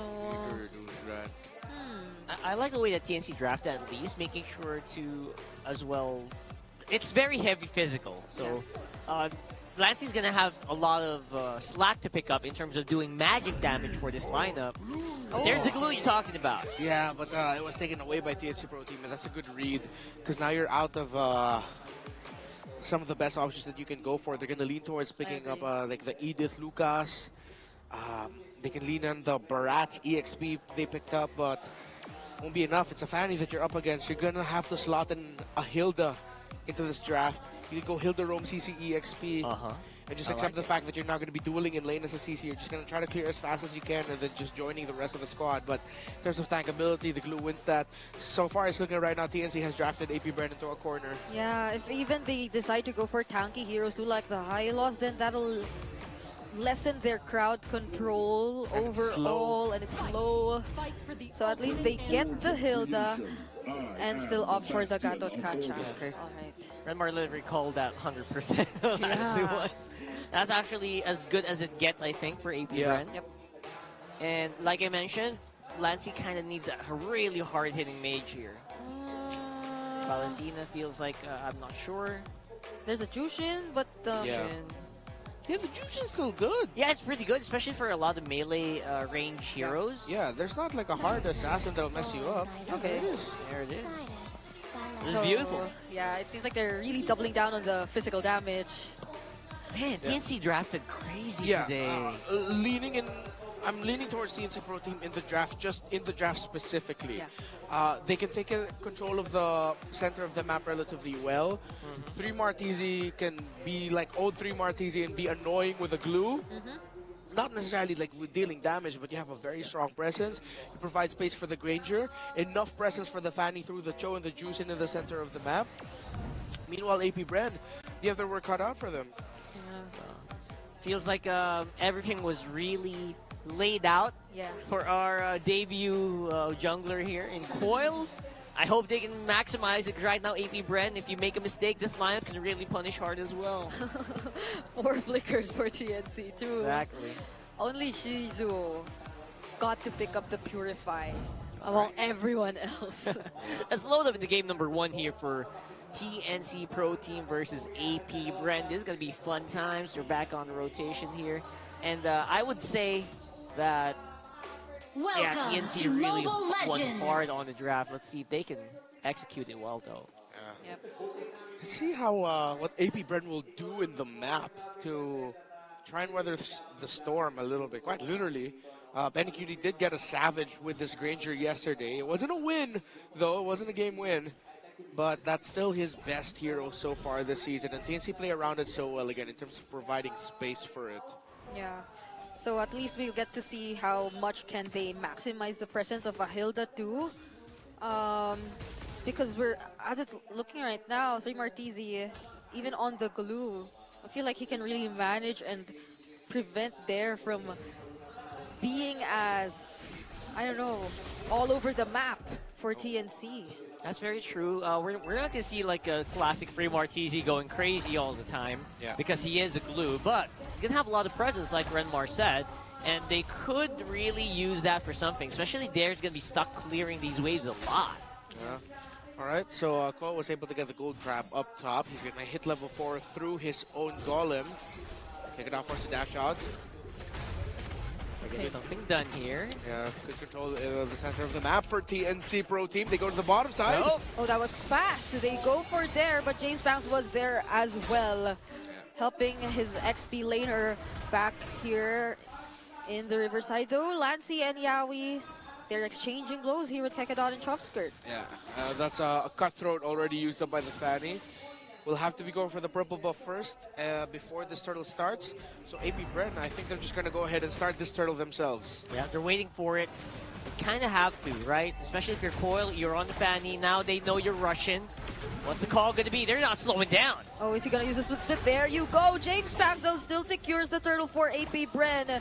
And the grab will be used. James Banks is caught here. Coil, will he be able to find the right targets? First blood goes into the hands of TNC. They trade out Coil, though. That's both the junglers. Yeah, jungle for jungle trade, but that was actually a great taunt clutch by Kekadot. He was the one who was able to crowd control Coil just in time to make sure that they could get the kill onto the Fanny. Yeah, it really was painful to see Coil. They're getting taunted, can't really cable out of the way. Felt like a walk in Fanny at some point, but was able to get a kill, at least 1-for-1 for TNC and AP Brand. But AP Brand did get that first turtle. Pretty good start. Yeah, and it wasn't even a setup type of team fight, which was started by either Yawi or either Kekadon. It was just really them battling each other up front, closing the gaps. So we'll see how AP Brendo, still, at least they have some sort of element of surprise. They still have the diversion, which we're yet to see from Chovskirt.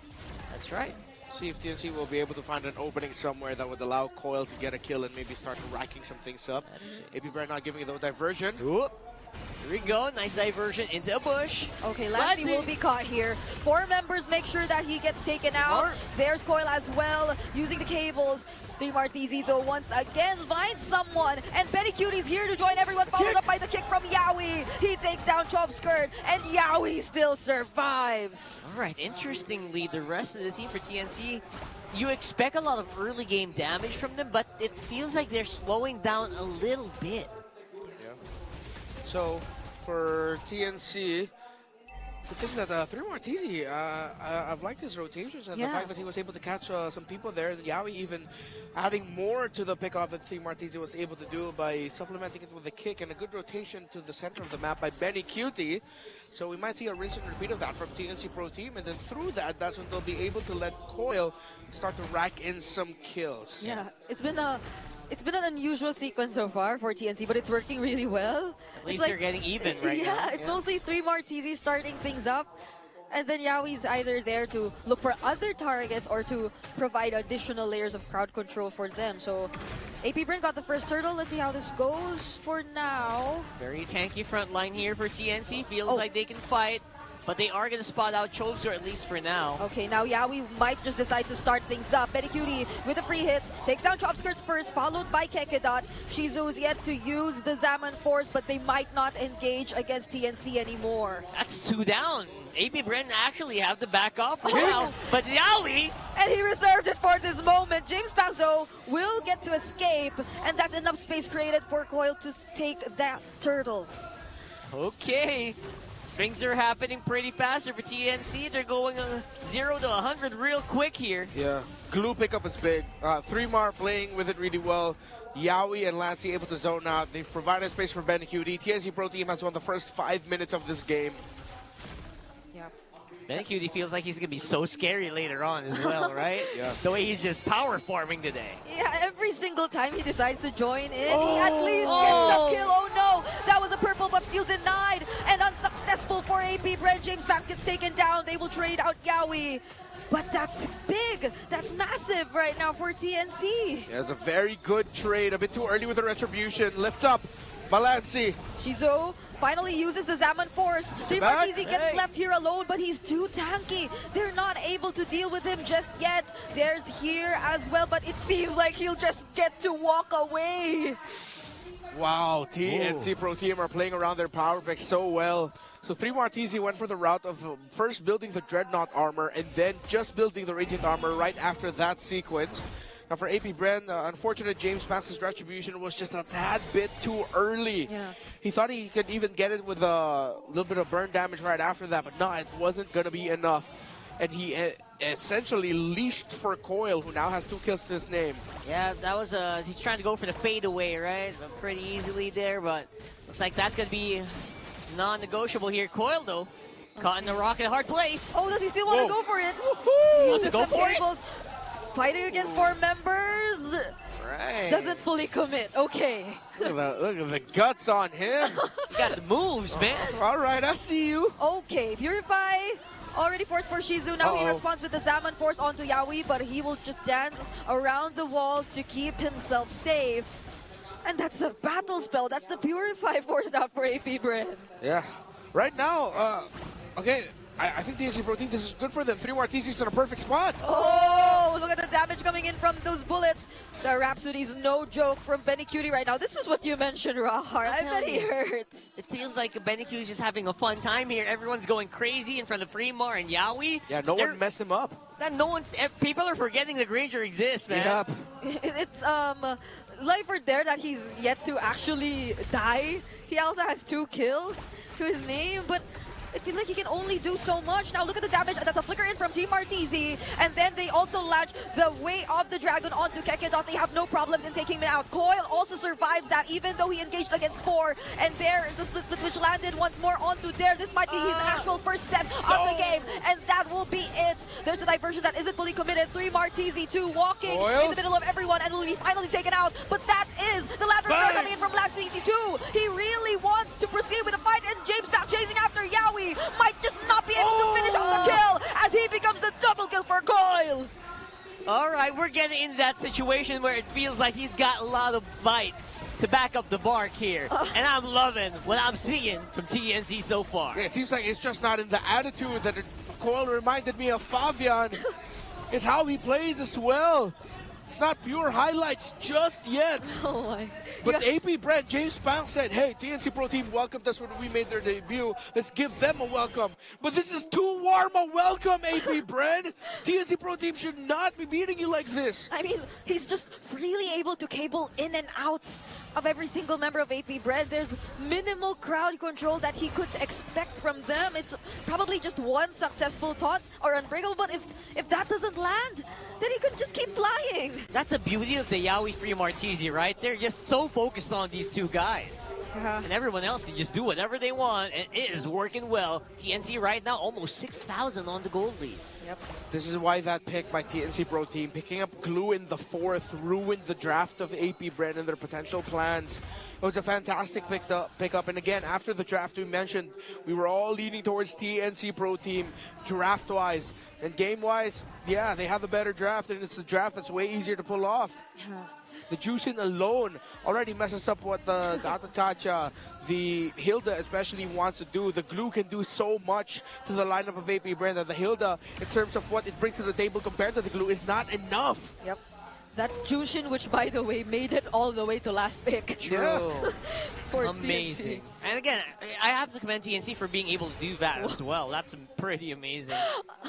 Why does he just feel so confident on this Fanny? It's really slow, right? It's not the usual super zippy Fanny. He's just like slow paced, taking his time with the cables. But it does give a lot of impact. So we're really gonna have to watch these games later on for sure. Yeah. They banned the Eve and the Far. I get the Farsa ban, but why ban the Eve? Yeah. Right? They already have the Gato. Hariths sometimes don't even care about fighting under the real-world manipulation. Sometimes they welcome it. We haven't seen a good money diversion yet, have we? Nope. Not yet. Not yet. There was one that was immediately spotted out. I think that's also one of the advantages of having a Jushin, really.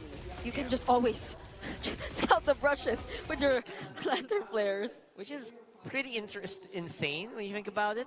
How you have a Suyo, you have a Suyo, yeah, and you have a Loyi, but you can't really utilize them on the map. You're stuck just trying to answer all the aggression from TNC, and that is not the place where you want to be in if you're AP Brent. Okay, they get to taunt Yowie, who just survives all that. Shogun just uses the Jeet Kunjo and the Shun pose, and now it's there who will be taken down. Kekedot jumps in with the AOG Kyle while he just makes sure everyone else is distracted. Benny Cutie goes in for another double kill. And just look at the amount of kills already in Benny's hands. That's 5-0 to his name. Yep. Again, everything's supplementing the Granger so well that Benny Cutie will have the easiest time of his life just dealing damage. AP Brand unfortunate that they were not able to take down Yowie. They taunted him first. It was a good lockdown, but they just did not have enough damage. And Yowie didn't even need to use the flicker to get away. Coil has been having an impressive debut so far because TNC Pro Team have drafted very well around this Fanny. That's right. Can't even completely attribute it to the Fanny, right? It just feels like Yowie's just doing Yowie things on the show. And Free Martisi, every time he has a target, feels like that target is just going down, evaporating so quickly. Yeah, every time we see the flickers or the battle spells being used, it's almost always to just chase or find an opening against AP Vren, whereas AP Vren, they're always forced to use their spells defensively. It's starting to look a little difficult for AP Vren to eventually defend this upcoming Lord Siege. They do have Shizu though, and they have Chop Skirt, which is an additional layer of AoE, but... They got some tools, for sure. But again, they're not able to actually use those tools quite yet. Yowie's very deep here. Yeah. Look at that confidence. Oh, but he still gets to spot one. Kekedot will be kicked, but that's a That's a punish by AP Brand. Yeah, good trade there. Used his ultimate right away so that he could get the stun off on Yaoi so that he wouldn't be able to complete the animation of the Way of the Dragon. Yep. Look at this, though. Attack is happening right now. That tower's not long for the swirl. TNC's out on front 4 versus 5. Oh, Coil flying inside. Can't get dot. Will fall. That's a flicker once again from 3 Martisi to start things up. Split to survive because the damage is starting to really rack up for AP Brand. The Zaman Force is starting to get painful. James Pangs goes in. Betty Cutie, though, still has the flicker and will immediately reposition to survive. All right, very costly attack there for TNC, actually losing 2 in the process. But I think can still be considered worth it because it feels like a full reset. So they got a big inhib turret. And against AP Brand's lineup, that's also pretty good. Yeah, they still have a monster lead, 9,000 at this point. Gonna be a while until AP Brand can really make a big comeback out of this, unless 3 Martisi, Yaoi mess up. But Benny Cutie, I was surprised he actually still had this flicker all that time. He was able to use it just at the right time so that he wouldn't get killed by either Shizo or James Pangs, forcing their attack on him back. Now another purple side invade. Buff by TNC Pro Team. Already forcing out the Avatar of Guardian from Kekadot. Oh, that's pretty big. Now they have full control of this purple buff and will deny it once more for James Pangs.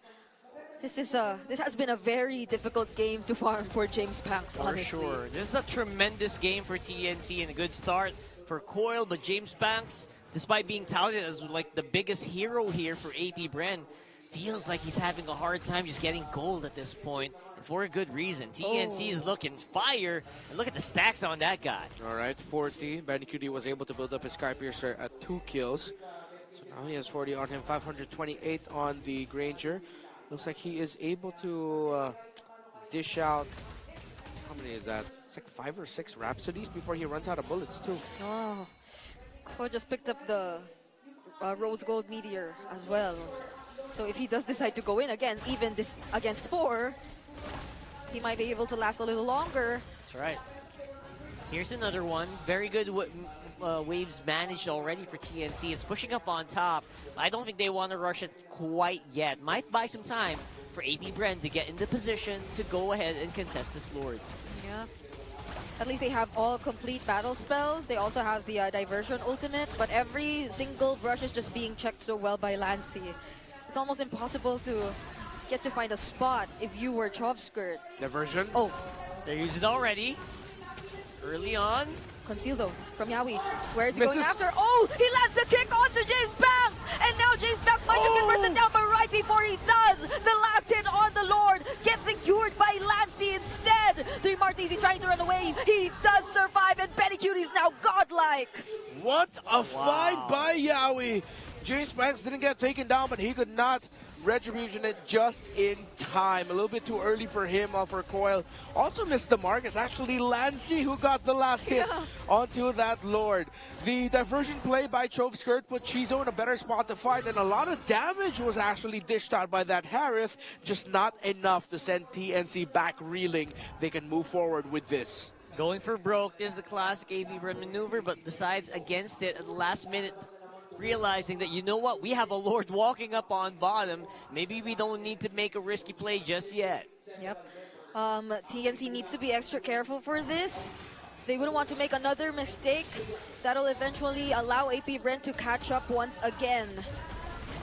Here we go. They're getting started once more with the siege. That tower's quite low. Coil flying in and out. Oh, the duality is hers! But then they're still able to sustain it somehow and instead force out the AOG from Kekadot. Now Dare is gone, one tanky member down, and now they gain access to the base alongside the Lord. That's just the split from 3 Martisi. Will he able to catch a target? He does it. Oh, he does! He got one, and that's going to be Kekadot. But now Yaoi gets bursted down too. The Zaman Burst from Shizu is a bit too much to handle, but there's Coil flying in, trying to burst out the members of AP Brand, but they're able to sustain it. You can't really underestimate the damage that can come out of a Harith at this point. Yeah, Shizo is so online. That was the Harith single-handedly keeping them in the fight. Of course, the damage getting dished out by the other members of AP Brand as well. The duality and burst coming out of the Low Yi. What damage James Pangs can do means that TNC Pro Team cannot end it just yet. However, Benny Cutie is still bulletproof in this game. 8-0-4. He is now at 60 stacks on the Sky Piercer. while Coil is going for the hybrid build on the Fanny, got the anti-Karaz. The second to the last item was a Rose Gold Meteor, and he is playing off of the War Axe Heptasis Malefic Roar trio. Yeah, big attack though from TNC. They really broke down all those inhibitors for us, which would mean it's going to be hard for AP Bren to actually contest this Lord coming in around 35 seconds. Although they have shown that they have firepower, right? I think that might be enough to just stave off some really cheesy plays coming from TNC later on. But that doesn't mean that they can't pull off some cheese of their own with the diversion. I wonder how many Lords are AP Bren still able to hold out since we are past the 18-minute mark. Oh, so yeah. like Evolved Lord, here we go. That's the Evolved Lord already, and it'll be spawning a lot more faster than the first 18 minutes of the game. Right. In the bright side, historically, like Assassins like the Fanny do kind of fall off a little bit in the later stages of the game, but they did build up a pretty sizable lead, which means there's still a pretty good chunk of advantage for TNC in terms of items. Yeah.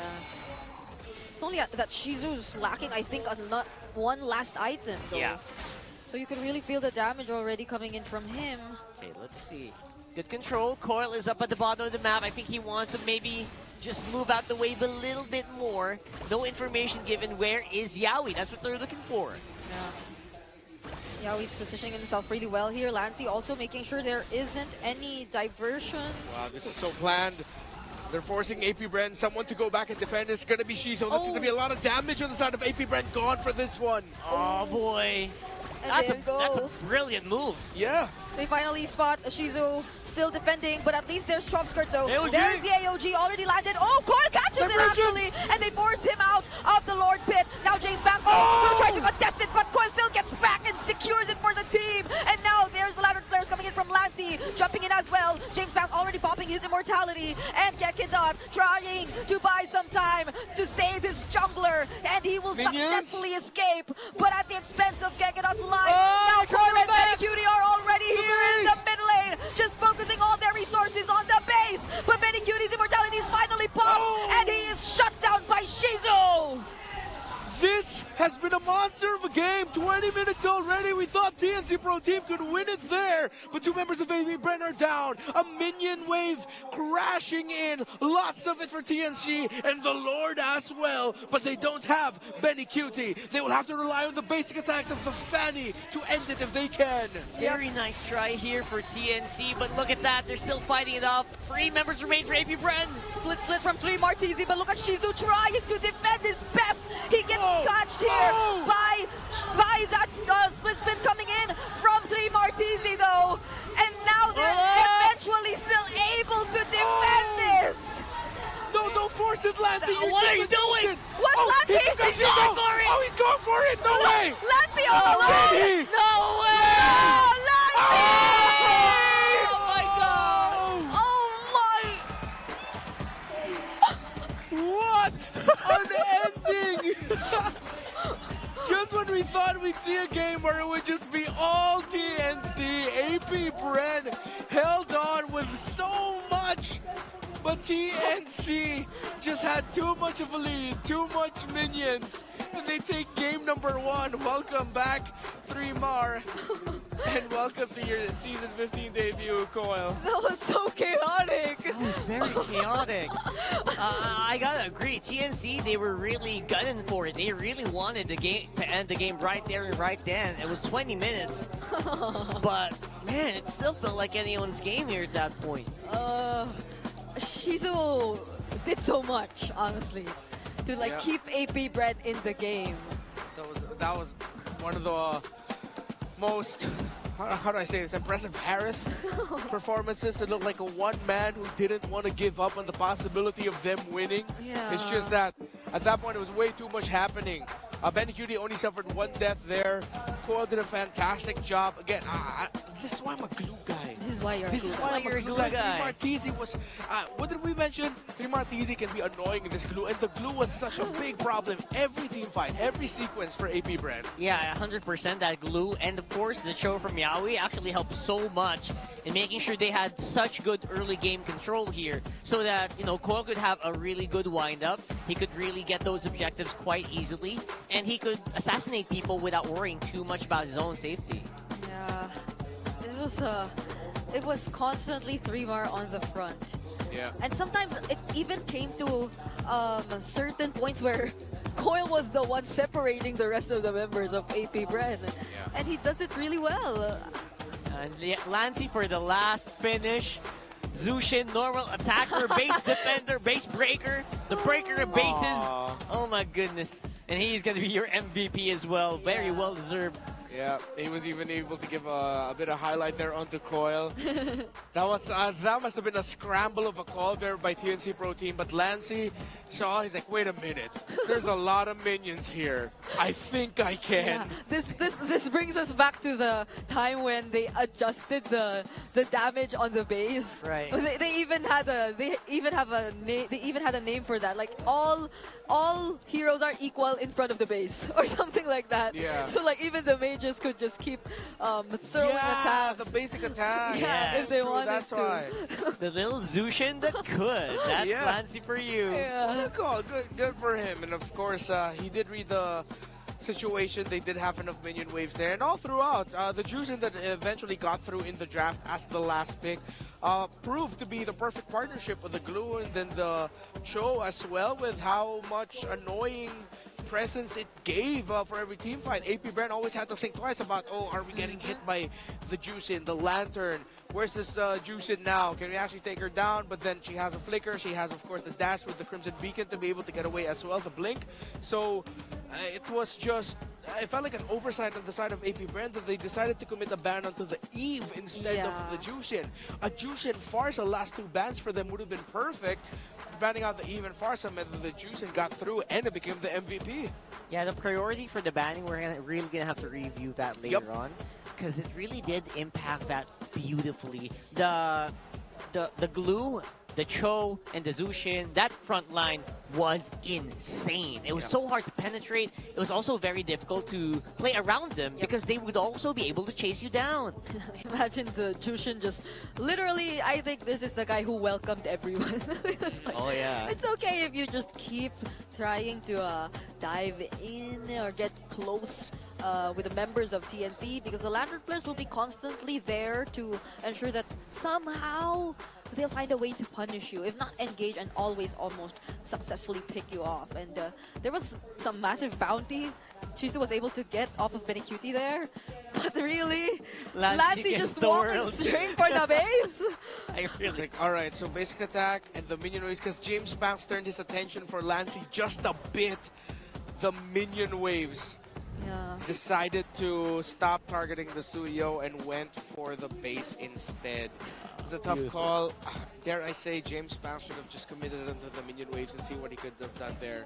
However, because of that adjustment, the basic attack from the Jushin was coming up big time as well. But I feel like, yeah, it was an impossible call to make. It was an impossible call to make. And in fairness, this is a TNC that had a bit of an issue with calls closing it out last week, remember? Yeah. So I was wondering, was that going to be strike 2? But nah, they actually came out on top this time around. Whoever made that call really does appreciate how to end the games this week. Yeah, I wonder how the comms went during that time. Was it like, Lancy, go for it? I hope there was I hope there was a bit of an argument. It's like, no, back. No, I got it back. No, I can't. No, you get it. It's just pure mess. Yeah, because there were 3 members already out that time, right? Yeah. And then, I don't know who was, but I hope it was Lancy who just went, no, I got this. I got this. Trust me, bro. Yeah. And if you look at the items of the Harriet, like, it didn't even get the full build. It had to sell its boots so that it would be able to have 5 core items, but was still just lacking 1. Usually that's where we'd see another damage item there, but he didn't have it yet. But that just goes to show how crazy the damage output from Shijo was coming out of him. There was 74,000, almost 75. Almost matching Benecutie 76. Ooh. So in terms of raw damage, it was just really Shizo, Choveskirt, and, well, even James Banks as well with what they can do. But near the end there, you really saw Shizo just holding on, doing everything he can as a Harith, and it was a terrific performance. It was just, again, at that point, the lead of TNC Pro Team just ballooned to an insane amount. Even Shizo was the rich guy. See? Yeah. See, look at that. again, you can't really like say anything about Shizu's performance other than he couldn't really be enabled, right? He could. I mean, the Harif really hurt. But how do you reach your targets when your targets are either kicking you out, jumping on your back, flying back with her ulti? Yeah, I think even the members who were supposed to enable Shizu had a pretty hard time. Specifically Kekedot, who I think twice even had to use the AOG in the last few minutes to just get away. Somewhere even questionable, I feel, for us. But it just goes to show how difficult it is if you don't get to see an opponent within range to use the Unbreakable, and you don't have enough information to use your AOG and go in, because I feel like even there couldn't get enough information too on the Hilda. So it kind of collapsed, the entire idea or supposed choreography, if you would say. It's tough. What you required of the Hilda and Gata Conscious to be able to do with the crowd control that they can to counter what TNC Pro Team wants to bring to every sequence, it's hard to pull off. Except for the Hilda ultimate though. But again, if you're comparing the two ultimates, you have the split of the glue, and you have the Power of what? Power of Wilderness. Yeah. Power of Wilderness, the ultimate of the Hilda. It's just like one bonk, and then that's it. It's a strong single target crowd control, sure, but that's it. But then compared to the ultimate of the glue, it's an entire secondary thing you have to deal with once he gets a grab on you. Huge team fight advantage there for the glue, 100%. For the meantime, though, our Golden Month celebration, of course, continues together with our community. Odin and Auntie Nara actually visited St. Peregrine's Institute in Bacoor, Cavite to give our Caviteño superfans an MPL experience through fun, games, and of course, lots of giveaways. Oh, Shout out to all the fans from Cavite. What's up, guys? Oh, that's so cute. I heard they were mostly elementary kids. Yeah, that's adorable. See, they're so small. And so many kiddos. Imagine they already know about MLBB at the They got hella merch. Where's ours? They got bags, by the way. I am very happy for the children that got merch. But where's mine? I don't got MLBB bags. Yeah. I've been here. Oh, I want an MLBB Ruby notebook. The Ruby notebook? Come on. I want the cap. Wait, is the cap part of the merch, or is that their caps? That might have been just her. Okay, I don't see anyone else wearing it. Because I only see a backpack. All right, my bad. The bags are great, though. Please, can we have a bag? The backpack. I like that backpack. So yeah, Caviteño, obviously, this is a really big place where a lot of people play MLBB as well. And apparently they're starting them young there. And hopefully we'll see more like, maybe Coil, who just discovered MLBB in 2022. Oh yeah. So thank you, Coil, for discovering MLBB in 2022. But Wait, all right, like... you found out MLBB 2022. Yeah. You became pro player 2023, 24. Yeah. Or amateur? Did he start amateur? Amateur, right? Or was he? No, Amazing. he did start amateur and then immediately went into Minana. Yeah, it's like, oh look, I'm MPL now. Amazing. That's an interesting way to do it. So this is the reason why he was immediately part of Minana. Yeah. We got to see it in action. I mean, whatever TNC Pro Team to hype up Coil, whatever they did to hype him up and give him all the confidence, it worked. You definitely saw it there. With how he was playing that Fanny. Again, it wasn't like an unstoppable, like 11 kills, 0 deaths type of Fanny performance, but he got the job done with what he needed to do. There was good control. There was good decision as well of when to go in, when to go out. It was fantastic. It was really, really fantastic to watch him play that one. And I'm pretty sure Benny Cutie had more fun in that last one because he was just having. He could hit anybody and no one was even fighting back. It's not that they could. They don't want to. They can't really fight back because again, such a beautiful draft for TNC. I hope we see more of this later on. Yeah. I wonder what else Coil has out there. Oh, we got social media shout-outs here for community shout-outs. This is what TNC needs. 2 frontman and the damage dealer taking care of the killings. That's very interesting. Okay. And that's coming in from our social media from Riza Fernandez. Yep. And this is actually something that we kind of touched on earlier on as well. Yeah. Don't forget, if you want to be featured in our community spotlight or community feature, comment in all of the live streams that you will see us in. Okay. It's So all don't around forget about the official group as well. It's there. So there's a lot of avenues for you to get your voice heard and get a chance to get featured on broadcast. Yep. Okay. All right, so we're on the blue side here for TNC for game number 2. They were red earlier, right? Yeah, they were. So that four-man, five-man roam band against Kekedot, I think really threw a big wrench in their plans. Yeah, I think we saw some sort of similarity in the first series, the way Team Falcons tried to do that against JP. But now it felt all the more effective in this scenario, since it did seem like they were forced up against a wall in that particular sequence of the draft earlier. That glue which was constantly being brought up in the draft. So hopefully there are some adjustments heading into this series or this game for AP Bren. Yeah. I feel like they have a pretty good idea of what they want to use anyway. So hopefully they just make sure that they're able to use that lineup that they That's the thing, right? That's the biggest thing. Like, you got a pretty good lineup in paper, but could you execute against a very specific hero composition? Yeah. Well, what's also tough here for AP Brand is that they can't even just say, you know what, we need to take the Granger away from TNC Pro Team. What if we just ban Harith first phase and then get the Granger in the first 2 picks? TNC Pro Team could just easily rush the Granger as one of their as their first pick right away. Yeah.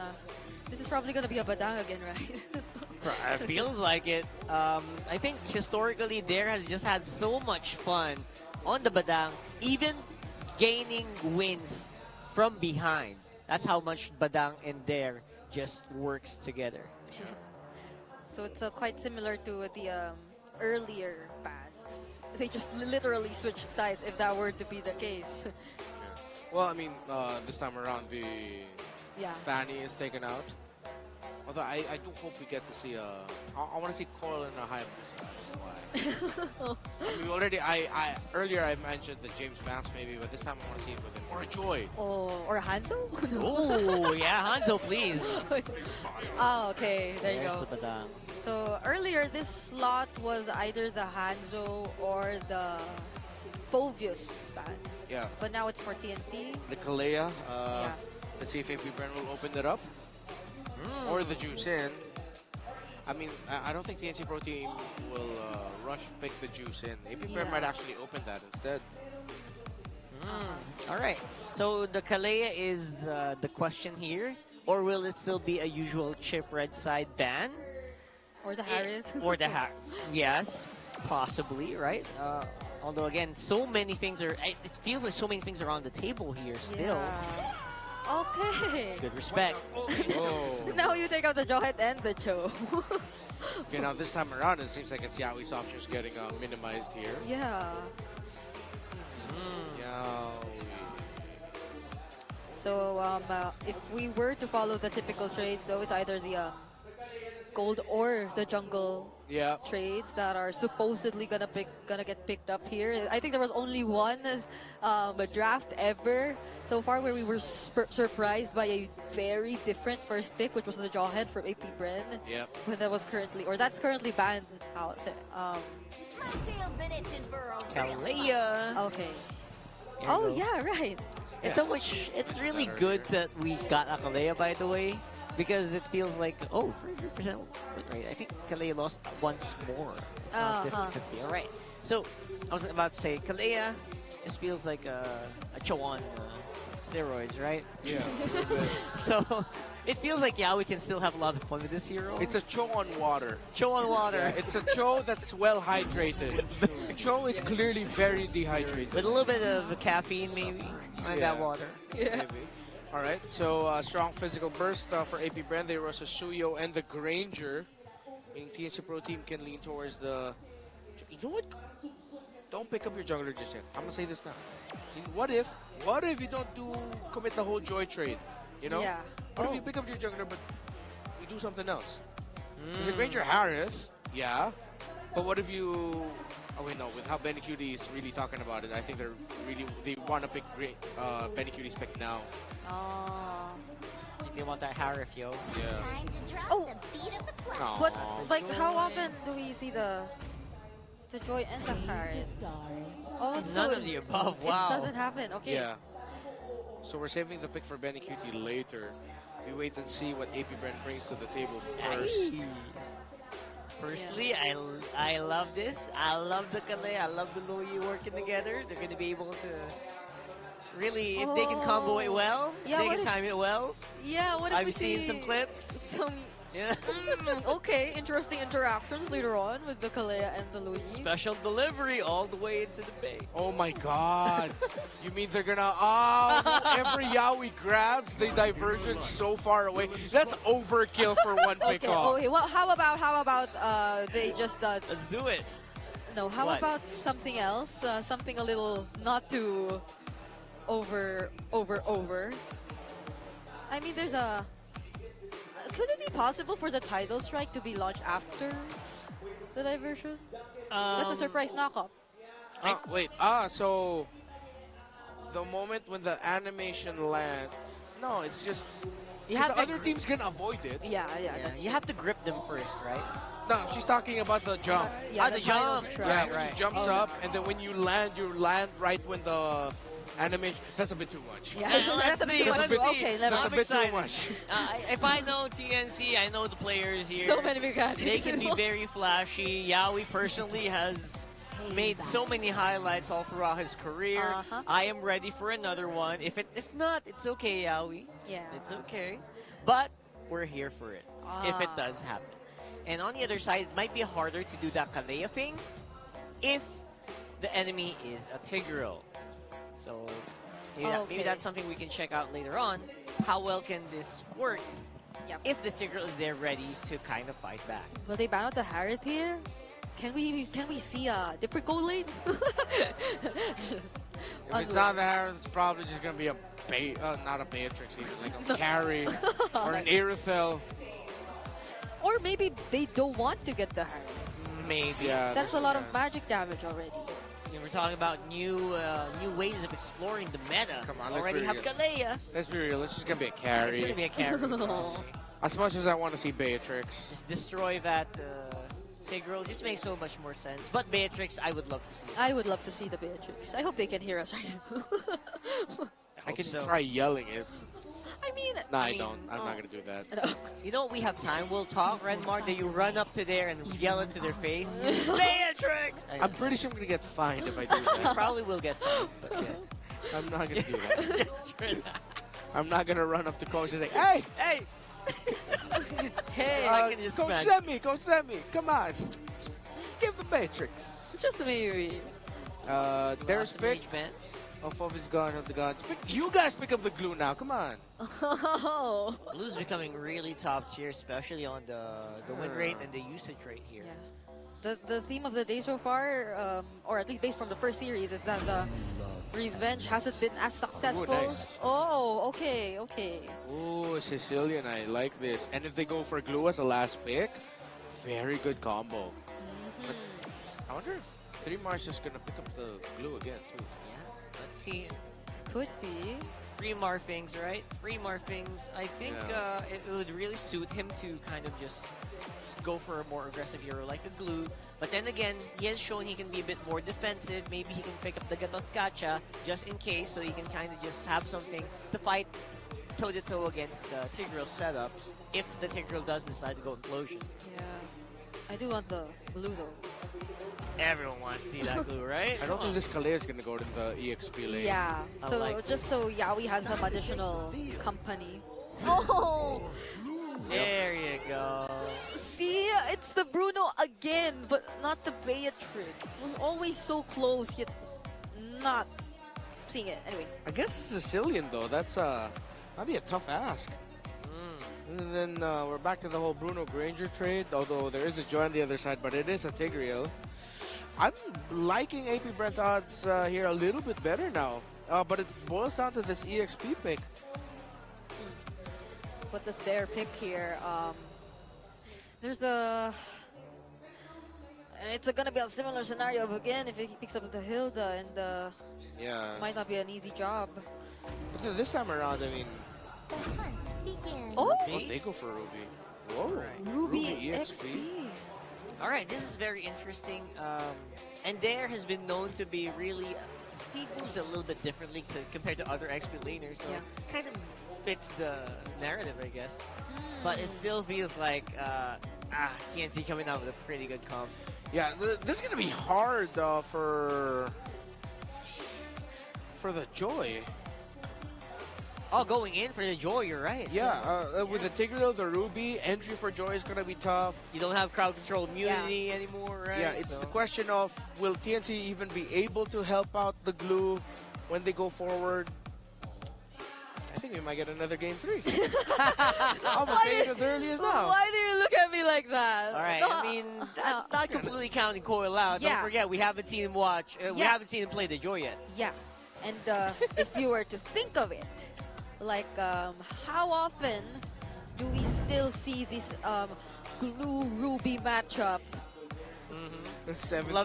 17 minutes later, and we're going to a game number 3. Bring it up very early with the copium, huh? He called it 17 minutes. I wonder how true. Oh my. Find out. We're walking into the game number 2 here. TNC up by 1. And Free Martini, pretty good lineup for these guys. Chove Skirt this time around on the Sicilian could be a difference maker as well as the Tigreal. Okay. Yep. So the thing is, let's say, in typical AP brand fashion, they don't get the early game, mid-game that they want. They have a Sicilian Granger to play around the late game. So they're covered. As long as it doesn't get to an incredible amount of huge lead for TNC Pro Team, AP brand has their damage and scaling covered in all aspects of the game. True. And very good range as well, right? Yeah. I like how he was looking at me the entire time. Well, I'm supposed to make eye contact with my colleagues. So. Yes, that's true. Oh no! Oh! Is that what you're saying? Yeah. So I guess what you're talking about, right? And that was beautifully executed there by AP Brand. Yeah, we didn't really know where it was coming from, and they collapsed on him from all sides. And this time it isn't a Flicker Kalea, by the way. It's a Purify Kalea who's using Focusing Mark so that they have a stronger pick-off. Oh, McCoy goes in though. Will he try to take on James Pamps? He just dodges all the remaining damage. Good understanding by Coil that he would actually be able to survive that while dealing a lot of damage onto James Banks. I thought he was done for, but Coil said, nah, I don't think they'll be able to take me down just yet. Quite yet. Full combo is not available yet. Turtle is out. Feels like they have a good box out of that Turtle, but don't forget, very close by is AP Brand. Yeah, he's yet to get his level 4, so they're just kind of holding the Turtle right now. But there though, I can already imagine there's a potential flicker. I'm offended from this guy. Man, Coil is very far away. What's the plan here? They're gonna give it. They're giving it away. Okay, now he goes in. Tyler's he's right. here? Oh, he still goes in, and the Tsunami Slam's also used up. James Banks successfully secures the Turtle, but Koi will go in. Gets denied the electrifying beats with that impressive implosion. But still, TNC gets the better of AP Bren. All right. That's not bad. That's a pretty good maneuver here. Oh! Yikes! Wow! Insult to injury. If you would time travel a bit, James Banks wasn't able to finish off the kill onto Yaoi earlier on the show, but now that felt like, I got my revenge. Yeah, we might have played around a little bit more there. But look at that there. It's on top. Okay, split end. Electrifying beats. Casted onto Jer, making sure he doesn't survive that even though he's already under the turret. And there's a potential trade that AP Bren wants to go for here in the bottom lane. Very Cutie already using his Purify, stuns multiple members, but still doesn't escape the bullets from Shizo. All right, very close right now in terms of the kills. So, very execution based. Let's see how TNC Pro Team will balance things out. They go for a 2-man rotation up top with Coil and 3 Martizi. Cutting waves, and Coil will be pushing back there. So this is a smart rotation by TNC and how 3mar was able to manage the lane so that Dare would get pushed back and Coil would be able to freely get the tower. Whoa. What a rotation by TNC. This is a different way of attacking it. Basically, just getting as many resources as possible into the Joy. Shortest amount of time. Yeah, I mean, Joy really can rotate really fast, but To think that he was the one working on the turrets, even taking out majority of the energy shields already. So TNC, at least though for AP Bren, aren't that much ahead just yet. If it were to be, or if we're talking about gold. Yeah. Again, this Sicilian Granger that AP Bren is up against, so TNC Pro Team needs to revel in this. Take the lead as much as they can. Dominate as much as they can at this point in the game before they hit the inevitable point of AP Bren being able to match them in damage and stopping their sieges. Yeah, don't get to a point where you're going to get two-shot by a bat's impact, right? Yeah. So we're going to see that probably later on, though. TNC. Whoa, Purify from Yawi. He gets to walk away. 3 Martizi looking for a target. He goes in, forces out the flicker from Chub's skirt, and AP Bren now will disengage. He really waited for that timing. I think they were trying to bait out some more here. But yeah, for the meantime, it is going to be AP Bren trying to just make sure that they have at least map control, even if they don't get kills. Yeah, he's flying around. I love the animation. Literally flying around. Able to get away. And aggressive. Oh, that's an aggressive implosion coming in from Kekedot. Now they burst down Yawi without the Purify, but there's the diversion coming in from Lancey. He tries to chase for the other members, but AP Bren are just walking away. They do not want any trade. Well, all that's happening, Coil's on top side too. Yeah, just working on the map, getting a lot of farm and applying a pressure up top. While AP Bren decided to go for a 5-man rotation to just try to win through clicks and damage. Coil goes in! And both of them fall! That's a gritty, there's something there in that fight. Yeah. I can sense something. You know, you can touch it. That's tension in there. Very gritty that we saw from Coil and James Bounce. I bet Coil in his head is thinking like, but you had your tower. I was still able to kill you. It was 2v1, bro. 2v1, bro. You had your tower. Classic story. And now for the meantime, it is going to be Shizu on the bottom. We haven't really seen Benny Cutie in action quite yet. Yeah. So that's something also kind of brewing here for TNC. Oh, look at that, Kekedot! They commit for 3 Martizi, who still had the flicker. And he just got away like that. Okay, the ultimate of the Tigreal will be coming back before the flicker of the glue. So that's a resource burned by AP Bren. They didn't get the kill, but that's still a good call for them to make. Now the 2 roamers, very neck and neck on the items, although Yawi already rushing the Dreadnought armor. All right, looking at it right now, TNC does feel like they still have massive control.